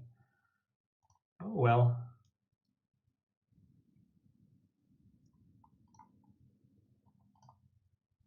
And it wouldn't have been a Nash call since we min-raised and he re-raised, so it was a really good fold on my part. This is a bit of a hard part in mixing these games since these normal speed games are going to be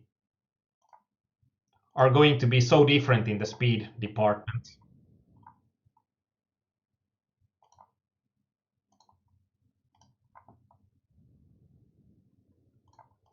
So we will have some surprises in them when you think that like we are getting in this type of a situation, so and we can only get there by like if he shoves on over me when we start the heads up. But when we are playing a normal speed game, in general when we start the heads up, it's we are only there if I have min raised first. So should every time try to look at the blinds there on the top.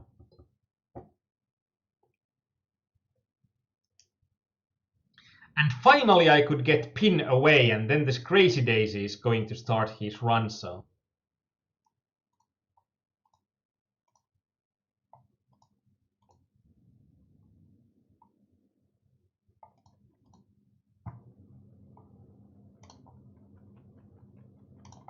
really good spot that the stack sizes are aligned pretty like the best possible way, since we are having a bigger stack and the other guy is having slightly shorter stack than us, and he's going to be the next one to us, and there's a really short stack. Since then we can shove against the reg all the time, and he just can't call us. So in a way, we would have loved to see that bubble go around or bubble go on, and but we just are like, even though it's not that that bubble goes on, I think that we prefer either option there. I'm not going to do anything to keep the bubble going. We can do something when we are losing a small bit of equity to keep the bubble going, but we are not going to be wide with that.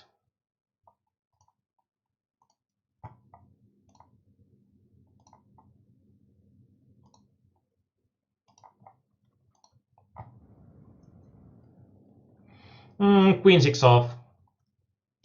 Going to be a Nash call, going to be an easy call against the reg.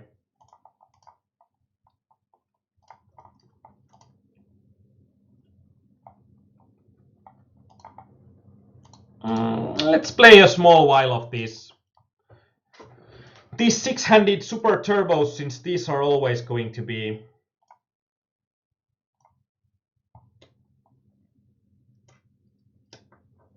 These are going to be the games that are running the highest, so these are probably going to be the most interesting games in people for 888.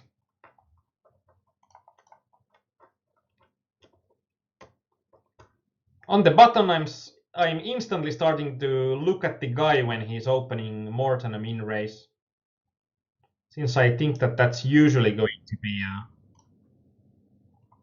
be a losing proposition or non-optimal proposition.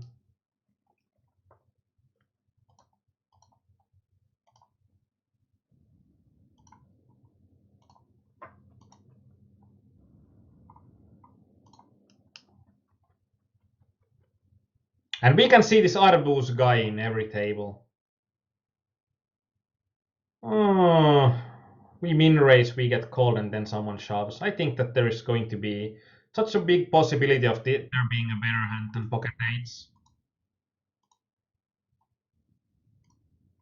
Something like pocket tens would have been an insta call there. Pocket nines we can discuss, and I think pocket eights is going to almost always be a. Oi, oi, oi. Two aces, and we are having kings. Okay. Now I'm not that sad anymore, since having three aces on board, it makes it so unlikely for our opponent to have another ace.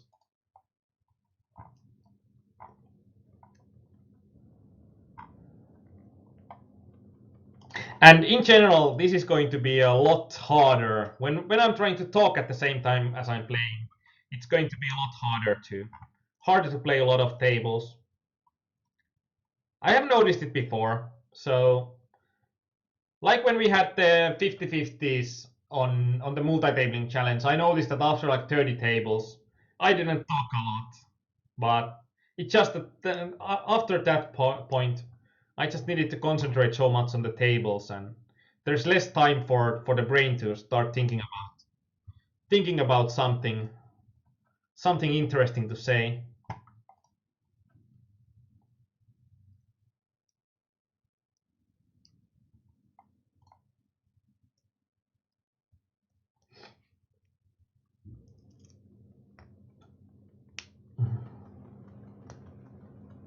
And what we are seeing in these games in general, the regs are going to be much tighter in general than they are in six-handed hyper turbos in Poker Stars. So in these games in general, I think the optimal strategy is going to be more aggressive than in general Poker Stars six max hyper turbos. Even though the games are really similar with the blind levels, they're pretty much copies of each other. Poker Stars probably gets more hands per blind level since the game is a bit quicker there. And now they have changed that the blind levels are changing by amount of hands and not the amount of time. But in general, it's going to be about the opponents. Like when opponents are going to be a lot tighter, then our optimal strategy changes that then stealing makes a lot more sense if our opponent's basic strategy is going to be tighter. So then we are going to steal more and play more hands. It's going to be about the it's going to be this pretty much the same that I talked about having the rock paper scissors. Like when we are having a table that most of the guys are playing loose and passive, then tight and aggressive play destroys those kind of tables. But if we are having a table that everybody plays really tight aggressive, so like everybody plays nits, then on those kind of a tables, loose aggressive strategy is going to destroy that table. And if we are thinking about that there is going to be a table that there's going to be loose aggressive guys, then a bit like nits are going to destroy that table, that they're going to be a bit more loose pass or bit more bit more tight passive are going to destroy that kind of a table. So it's always going to be, where are our opponents making mistakes? Like one guy on our Finnish forum said that poker is a game of strategies, that and in the long run the player that with the best strategy is going to be the is going to take away the money. And if you are approaching poker as a game of strategy and like competing which is going to be the best strategy, then I think that's going to increase your likelihood in winning. What's a nit? A really tight player, a really tight passive, or really, in general, a really tight player is a nit. And usually that's not a nice thing to say to another. That you are such a nit. That's something usually people don't want to hear about.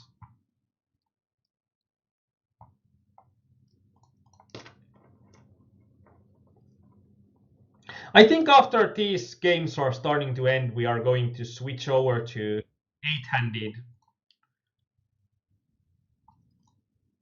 Eight-handed double or nothings, super turbos.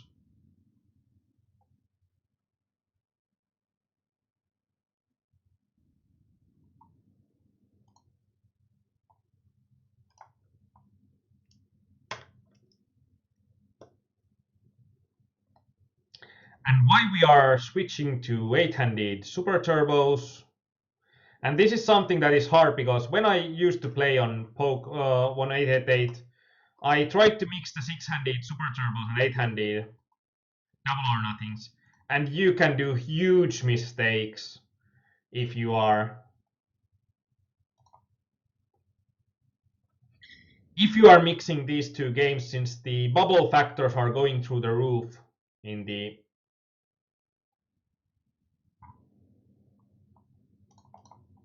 bubble factors are going through the roof in the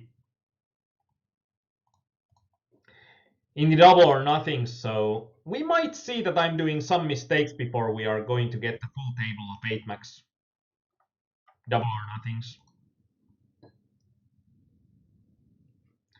And Callion said that rock is even better, and it's only awarded to the nittiest of the nits in my terminology. Yeah, rock is also it's a good word.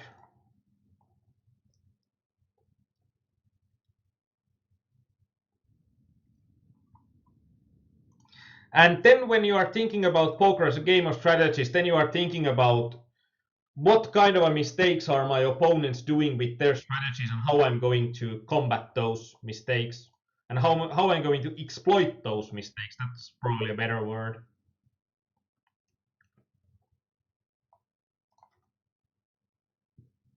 And like in general, you are going to have, like, my idea in these games is that people are going to, like, regs are going to be too tight and the random players are going to be too loose passive. So then we are going to approach the different situations. Like, we are going to approach some situations in a more tight aggressive way and some situations in a more loose aggressive way. And it depends on do we have regs against us or do we have randoms against us. Like, there are practically two really bad strategies in hypers. Like, one really bad strategy is trying to compete on, do you get your lotto ticket in the quickest, and trying to just put money in. That's usually going to not be a good strategy in hypers. And one other strategy that's not going to be good in hypers is to be really tight. Since if you are really tight, the opponents are going to eat your lunch.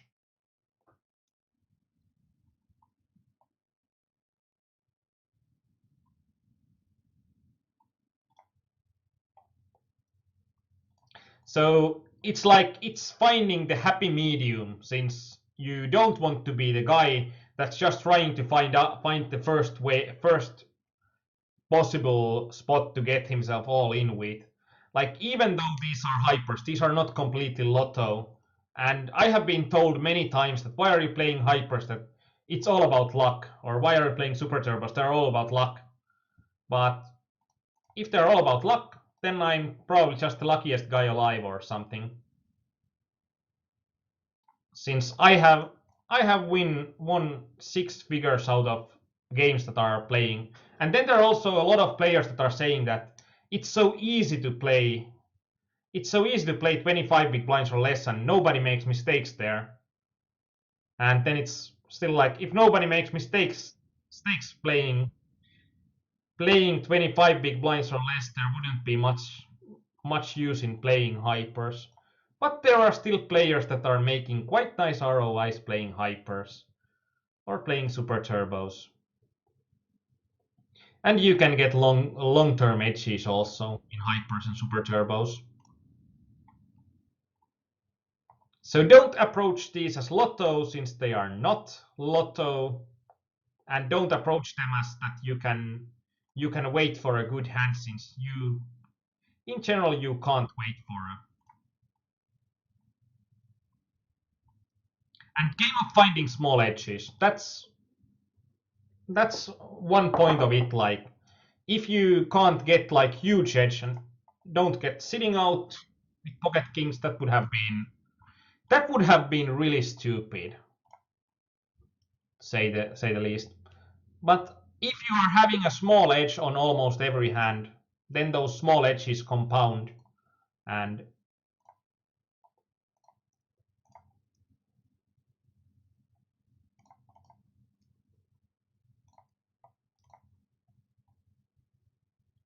And good evening to Kiss My Bass. Youch! With 5 deuce suited in this kind of situation with second largest stack, if I'm seeing such a needy player, I'm going to try to abuse him. But then he gets a top 10% hand. That's pretty easy for him to call with, so can't do much there.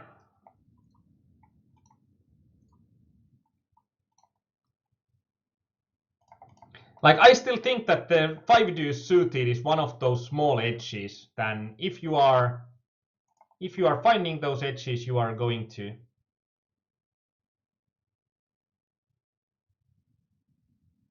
And Kiss My Boss wonders that the Moobot message might be written by Deja, not Arni. But how would you know that? How would you know that?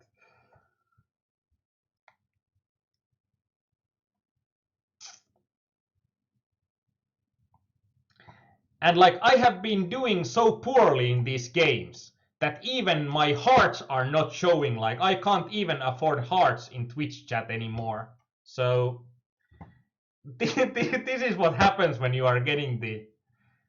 This is what happens when you are getting the crappiest run going on. Like, this is the infernal Karchak run.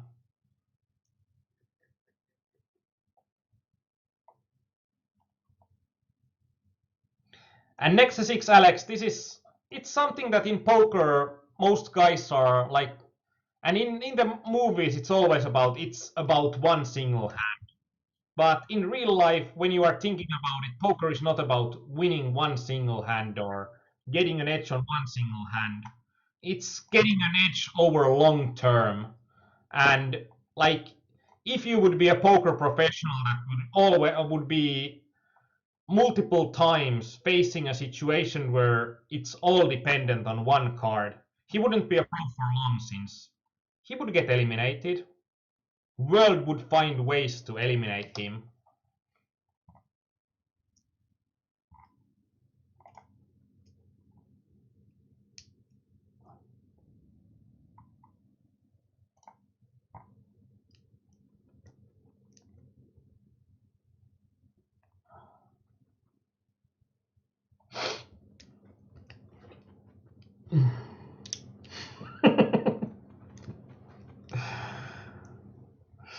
And Oddsman is following Moobot.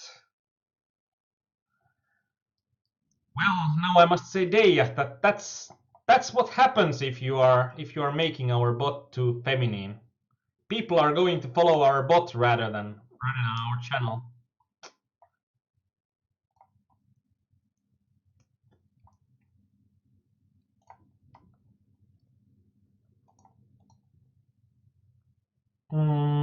Waiting for another double or nothing. In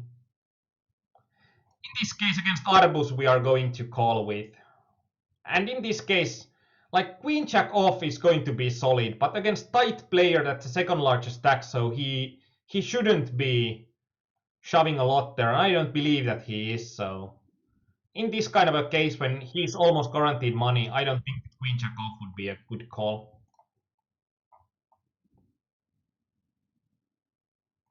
5-4 off close in table 1. I think that in this case it's mostly about how good I think my opponents are. Like, if I would be against 2 regs on stars, it would have been a race. And if I would know that I would be against 2 good regs here, it would be a shove.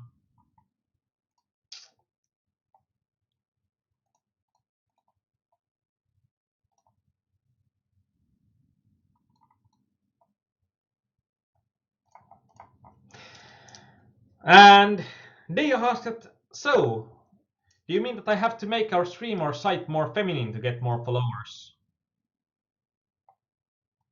I don't know what kind of a can of worms that would open.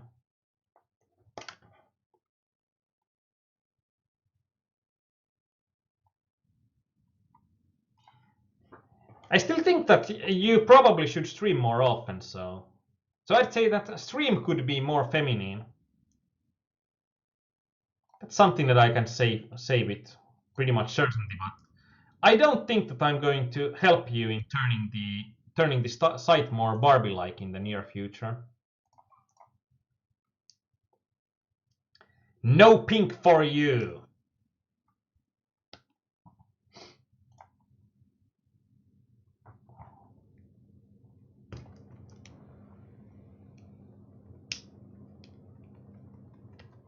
And when is going to be the next day a stream? That's actually a really good question.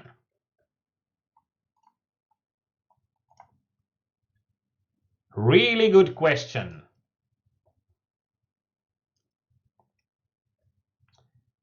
And did you know there's a library of adding unicorns to any site? I think someone did it for the 2013 April Fool's Day or something. That there's an easy library of getting more unicorns to a site. More unicorns and rainbows.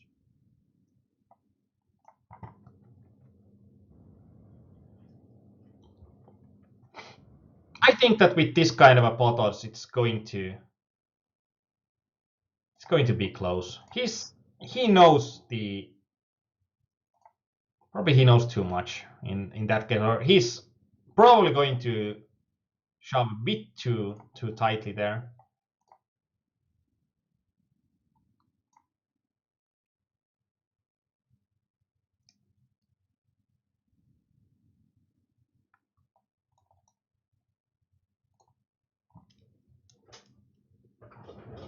Yeah, I should say like they say in the live poker tournaments that there's seat open.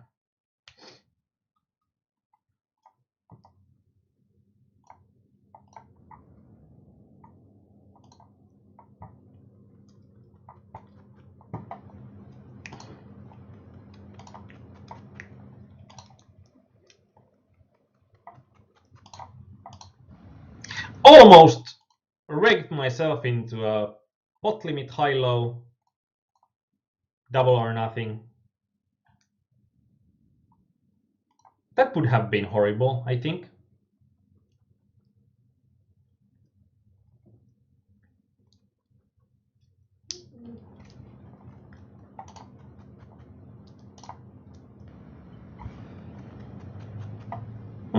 If this guy would be good, this would be easier shove, but I think that this is going to be shove no matter what with a larger stack size. Ace 5 off isn't a bad call, but I think it should be a bit harder call for him to make. Like I shouldn't think that Ace 5 off should be a insta call there.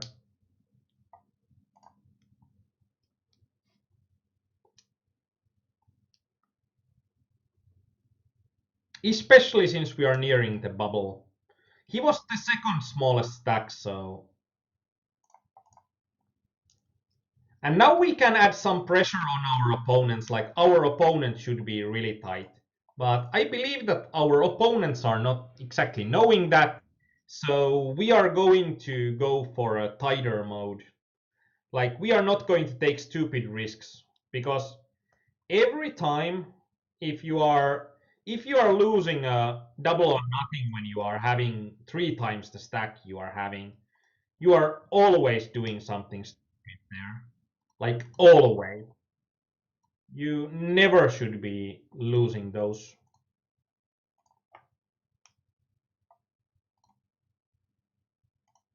What's the tourney adjusted big blinds, Arnie? That's a way to see my stack size in a way that, or see our opponent's stack size in a way that it takes also the antes into account.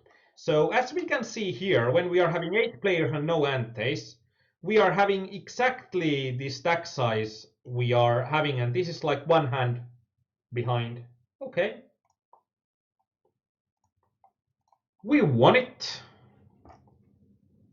And it's different that it also takes the sum of antes. So like if we are here with 2040 level when there is going to be 5 chips of ante from everyone. So there would be then 40 chips of antes, and it would take 2/3 of those and apply those to the big blind. So it would adjust the big blind by the price of the antes that is there at the same time.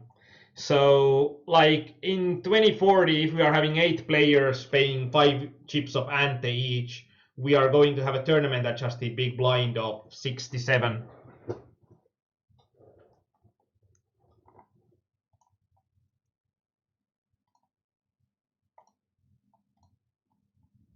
And it helps you to focus on situations where antes are taken into account.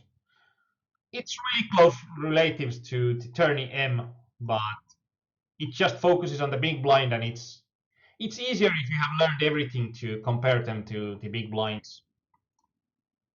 Like the more old school you are and the less you have had time to play with games that are having antes, the more you probably should like the turn adjusted big blinds rather than.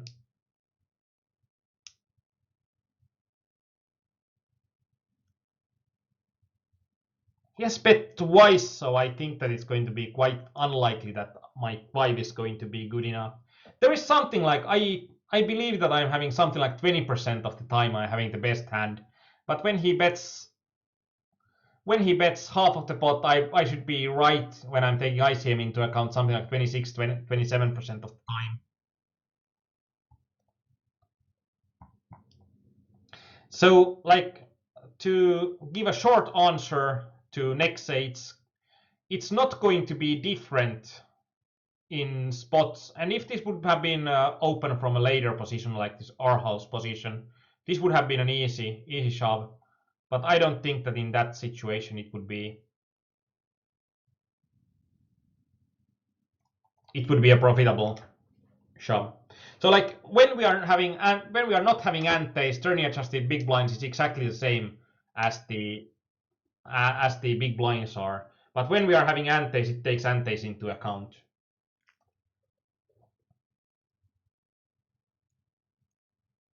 And Nexa says that isn't that making you a bit tighter? If you are thinking about turning adjusted big blinds, it's generally having the opposite effect. It's making you more aggressive, since you are having less big blinds in a situation.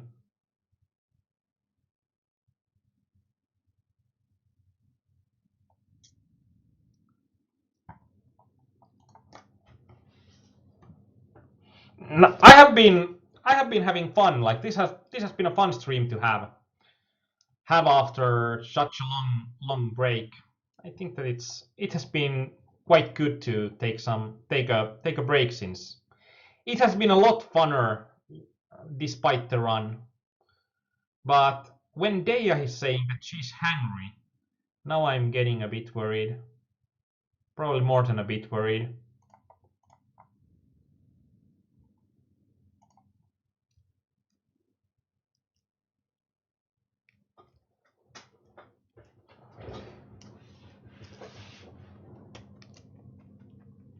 And basically now on the left hand table we are having when we are having a situation like this.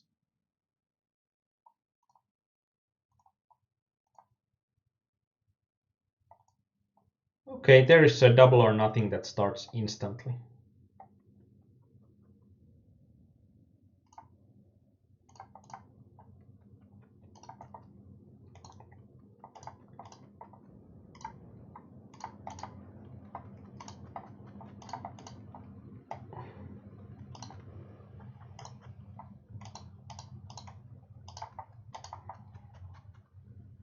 Trying to find another instant one that's not bot limit Omaha.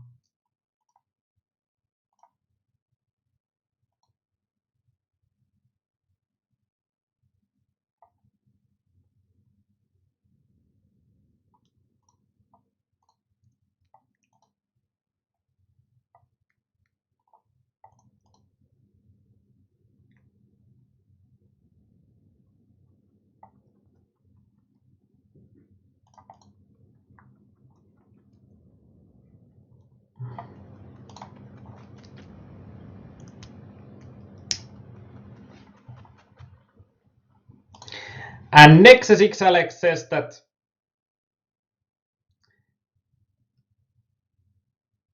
nope.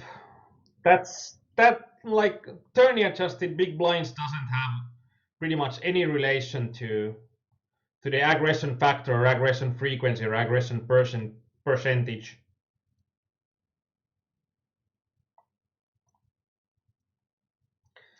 Like I'm using aggression frequency, but you can't use it with Hold'em Manager 2 since it's broken stat, especially with the short stack situations. It doesn't take into account the situations where you can't be betting. On Poker Tracker 4 it works a bit better. And probably aggression percentage would be the best stat to have, but I haven't had time to make it as a custom stat since it's not available on Poker Tracker.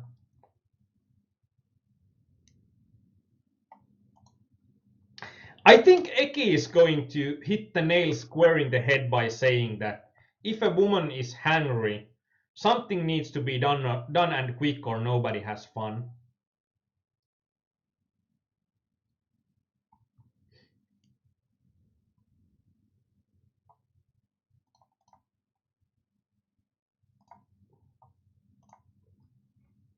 And in these games, something like pocket sixes are losing the relative value compared to something like 9 max turbos, since you just don't want to be flipping that much. So you need to be even more averse to flipping. So when someone has already gotten all in, it's going to be a situation where you want to be tighter with those small pocket pairs than you should be in. Or actually, like in general, if you are thinking about if someone is all in before you, you are always tighter in double or nothings than in.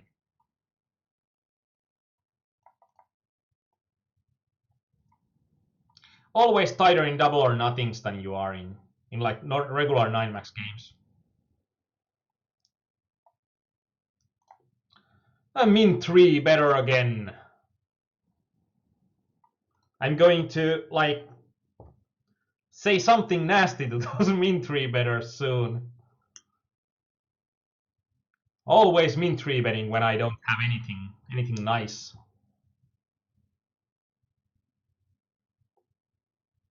This is something that I think that will start discussion, but I think that folding pocket sixes in that case, when there are not that good players behind, I think is going to be exactly the right answer in the double or nothings.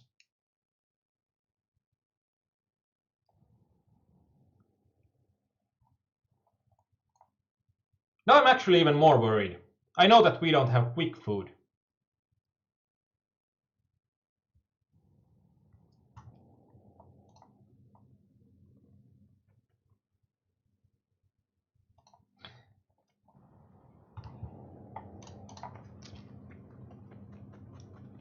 A bit optimistic line post flop with aces. Like, can you be too optimistic with aces? I think that in general, that when people are like the jack is only card that we need to be afraid.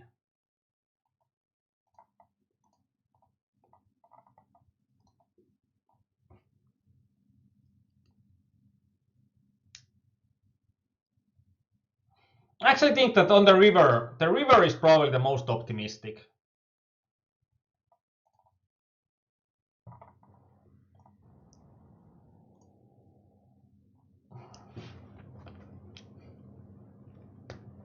And Oddsman says that it's going to be a break soon since I'm going to finish this session after these 3 games are. So these are the last 3 games for this session.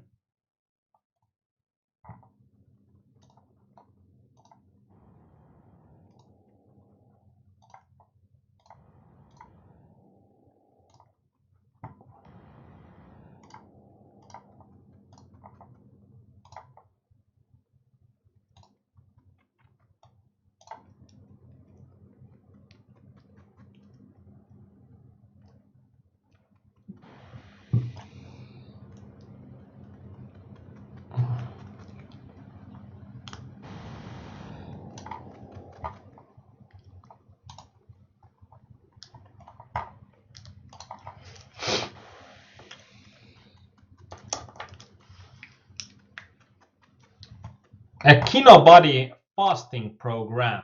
You cut your breakfast and eat your first meal in the 3 or 5 in the afternoon. I know that that would probably ignite the First World War or something in here.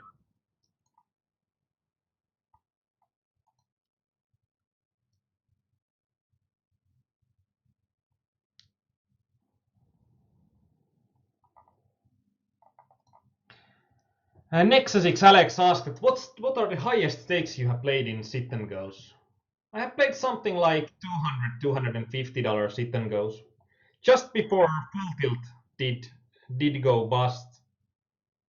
But I think that I have something like 1,500 to 2,100.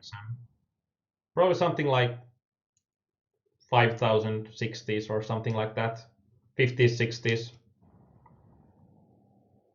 Actually, might be more if you're adding 50s and 60s, because I have played those on game quite a lot.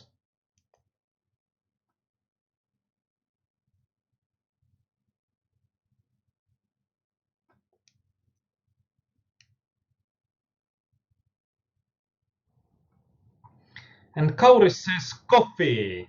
Yeah, that's what keeps the hunger away. A good cup of coffee. In here, going for a small bet instead of a shove, I think is going to be really good. And in a way, that's like there are 1,000 ways to play pocket jacks, but none of them will be correct. Like that would probably be a spot where we would like to have some action, but you saw that you might see some surprising folds on your opponents if you are min raising.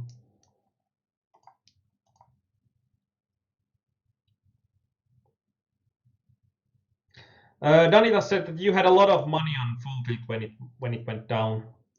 Uh, when it went down the first time, I had a lot of money there, but when it went down, the like when they pulled the plug completely, then I had less. I tried to keep like what I really realistically thought that I could lose in a session. Like I thought to keep their like less than $1,000. So every time it did go over 1,500, I did a cash out. And when the full tilt did, or when full tilt rejoined Poker Stars, I think I had something like probably close to 5K coming in, since there were so many of those cash outs that didn't process correctly. And after Black Friday, but before Full Tilt was crashing down, the games were just so good. Like the random players didn't know about the changes, but almost all the regs did go far away. So the games were just way too good to ignore at the time. So I got a bit greedy, and then I got a lot of those that I thought that they are going to arrive to my bank account or Visa account really soon, but then they just never did, and I had something, but when I had something like I probably left something like $800 there, and I run it up to pretty high amounts, and did got some cash outs between Black Friday and that.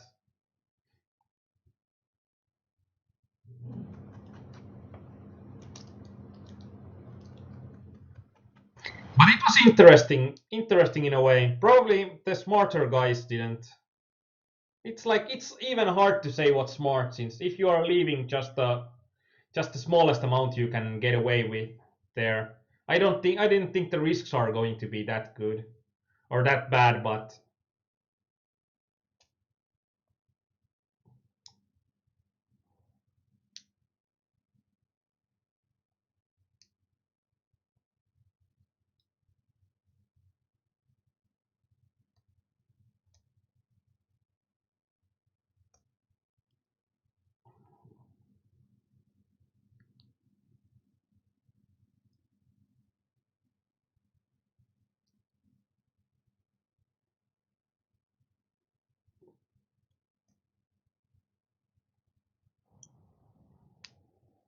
I think that next 6 Alex is quite on the money there. That like our ancestors didn't have a steady supply of food, not until farmers started arrive, and there are like not until we invented farming and herding animals.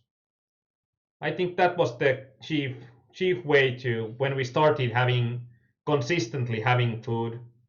And when it was just hunters and gatherers, then it was most likely that you are having a big piece of meat that you need to eat right now, and then you are going hungry for a while.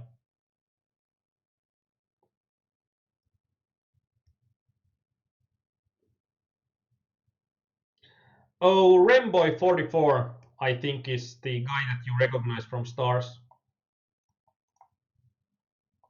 I think that I have played against him on Full Tilt Poker as well, so he's a player that has played a long time.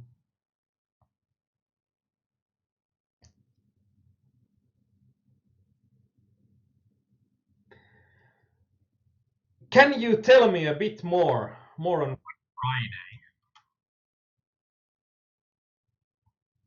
Well, what should I tell you about Black Friday?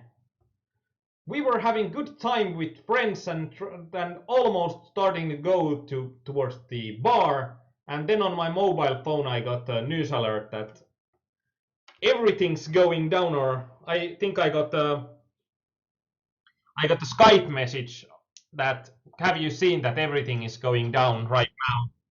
And actually Deja was in the was having a cruise between Finland and Sweden at the time, so she didn't even have internet connection at the time, and she had also some money in full tilt poker. So because the games were just they were so good, so but when Black Friday came, then it was a part like getting cash outs done and getting them done, and then we went to the bar with my friends and probably drank a bit too much.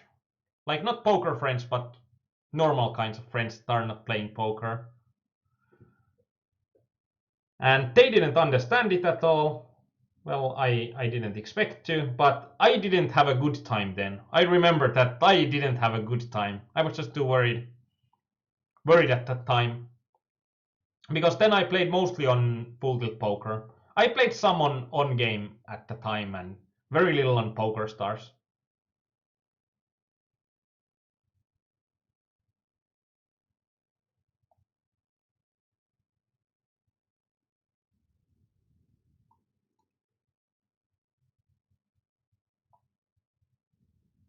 Trying to get the stack size for this sitting out player. And in this case, this is something that I see people do stupid stuff within these double or nothings. It's going to be that if you are having this kind of a situation, it's going to be pretty stupid to go all in since there is this player that going to like you don't win any style points in double or nothings. You either get the money or you don't. You get exactly the same amount of money if you are having one chip or if you are having 1,600 chips. I think I could have birdied it a bit better. Or actually, I think that I should have birdied it a lot better. I almost got it really bad. Like,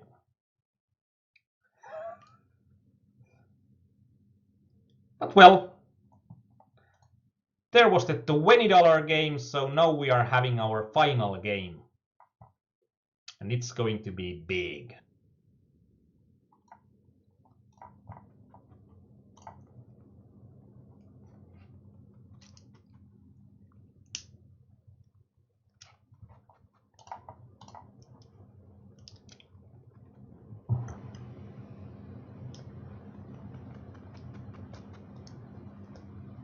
And Eki says that I had the same problem on Black Friday that I was on the bar and see messages in the morning when it was already too late to do anything. I remember that we were almost out of the door when I got the message. It was something like probably 9 or 10 in the evening. And we just had a boys' night since Deja was on a cruise. And then it was like trying to get her. Actually, I called her friend since I couldn't reach her phone, but her friend was having a different operator. So, and this is one of those points why we want to min raise. This wouldn't have made any sense for this guy with the third smallest stack to fold pretty much anything. But when we min raised, he probably didn't look at our stack size that much and made a big mistake there.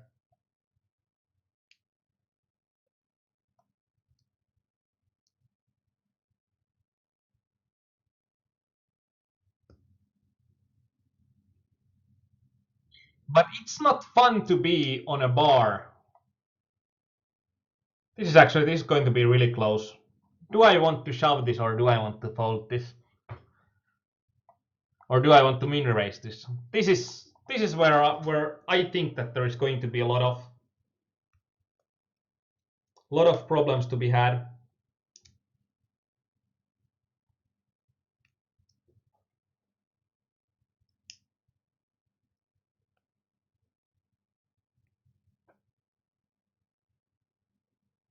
I remember from Kyber someone saying that the time bank starts instantly in here when you click it, and as you can see that you need to click the time bank to use it.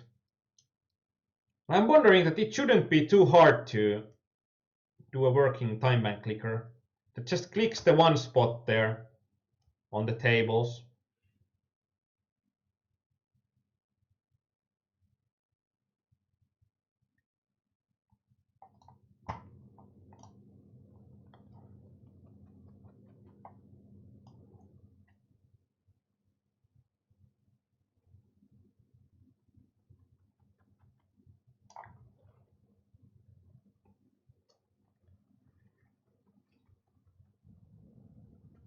Mm, this is interesting. Like, it's not that I'm going to call this, but yeah, this is going to actually be an interesting spot to be in. And it's going to be even more interesting for the next hand that we are going to stall again. Since this guy is going to be all in before us.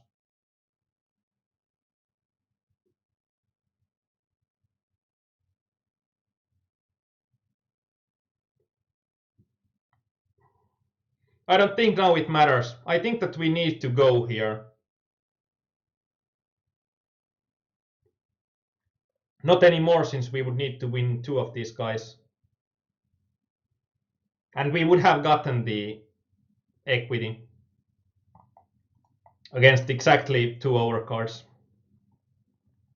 And Danita said that sometimes it's nasty in satellites or double or nothing type of games when you are trying to win eliminate the short stack. Yeah, it's always a bit nasty. I'm probably having the ugliest graph of pretty much the all time. One of the most ugliest graphs. But well, let's show it as well. There will be some more, like the latest game hasn't still come here, but it doesn't look that nice. Nice for today. Or let's say that we won some real money, like 16 bucks of real money and some points. We are not higher on 888 poker. I don't know what's, and almost did Chrome. So got some points. Won some games, which is surprising, and it's mostly that we won the latest games with the big game, the $20 game. That's the most important point. That's also the point that where we got most of the difference between the EV and real money. Wouldn't be too worried. Like 5.2 buy-ins down in EV and winning 0.5 buy-ins. Not optimal, but we did have some pretty crappy luck with what kind of a hands our opponents were waking up with. And we didn't have a lot of deep runs. Like matters a lot if you are finishing if you are finishing early in the games. It will be really hard for them to it will be really hard to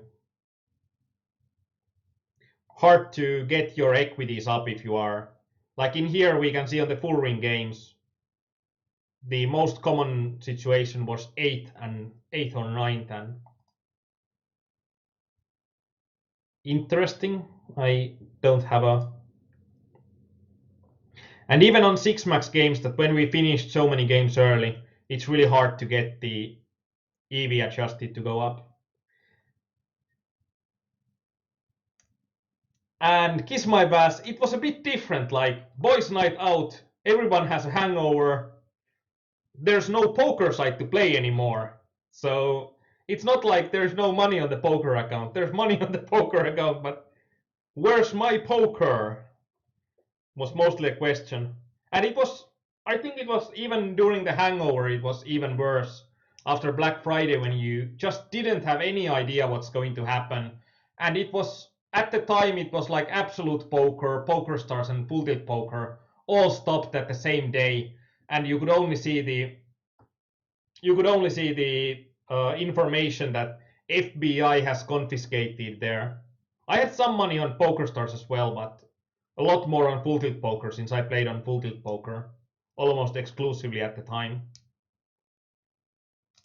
And it was actually the time that you could have play Super Turbo games in Full Tilt Poker, but there was no hypers on Stars, and actually also it depended on the game that you played, that did you get better games on Full Tilt or Stars. Those were the times. Those were the times.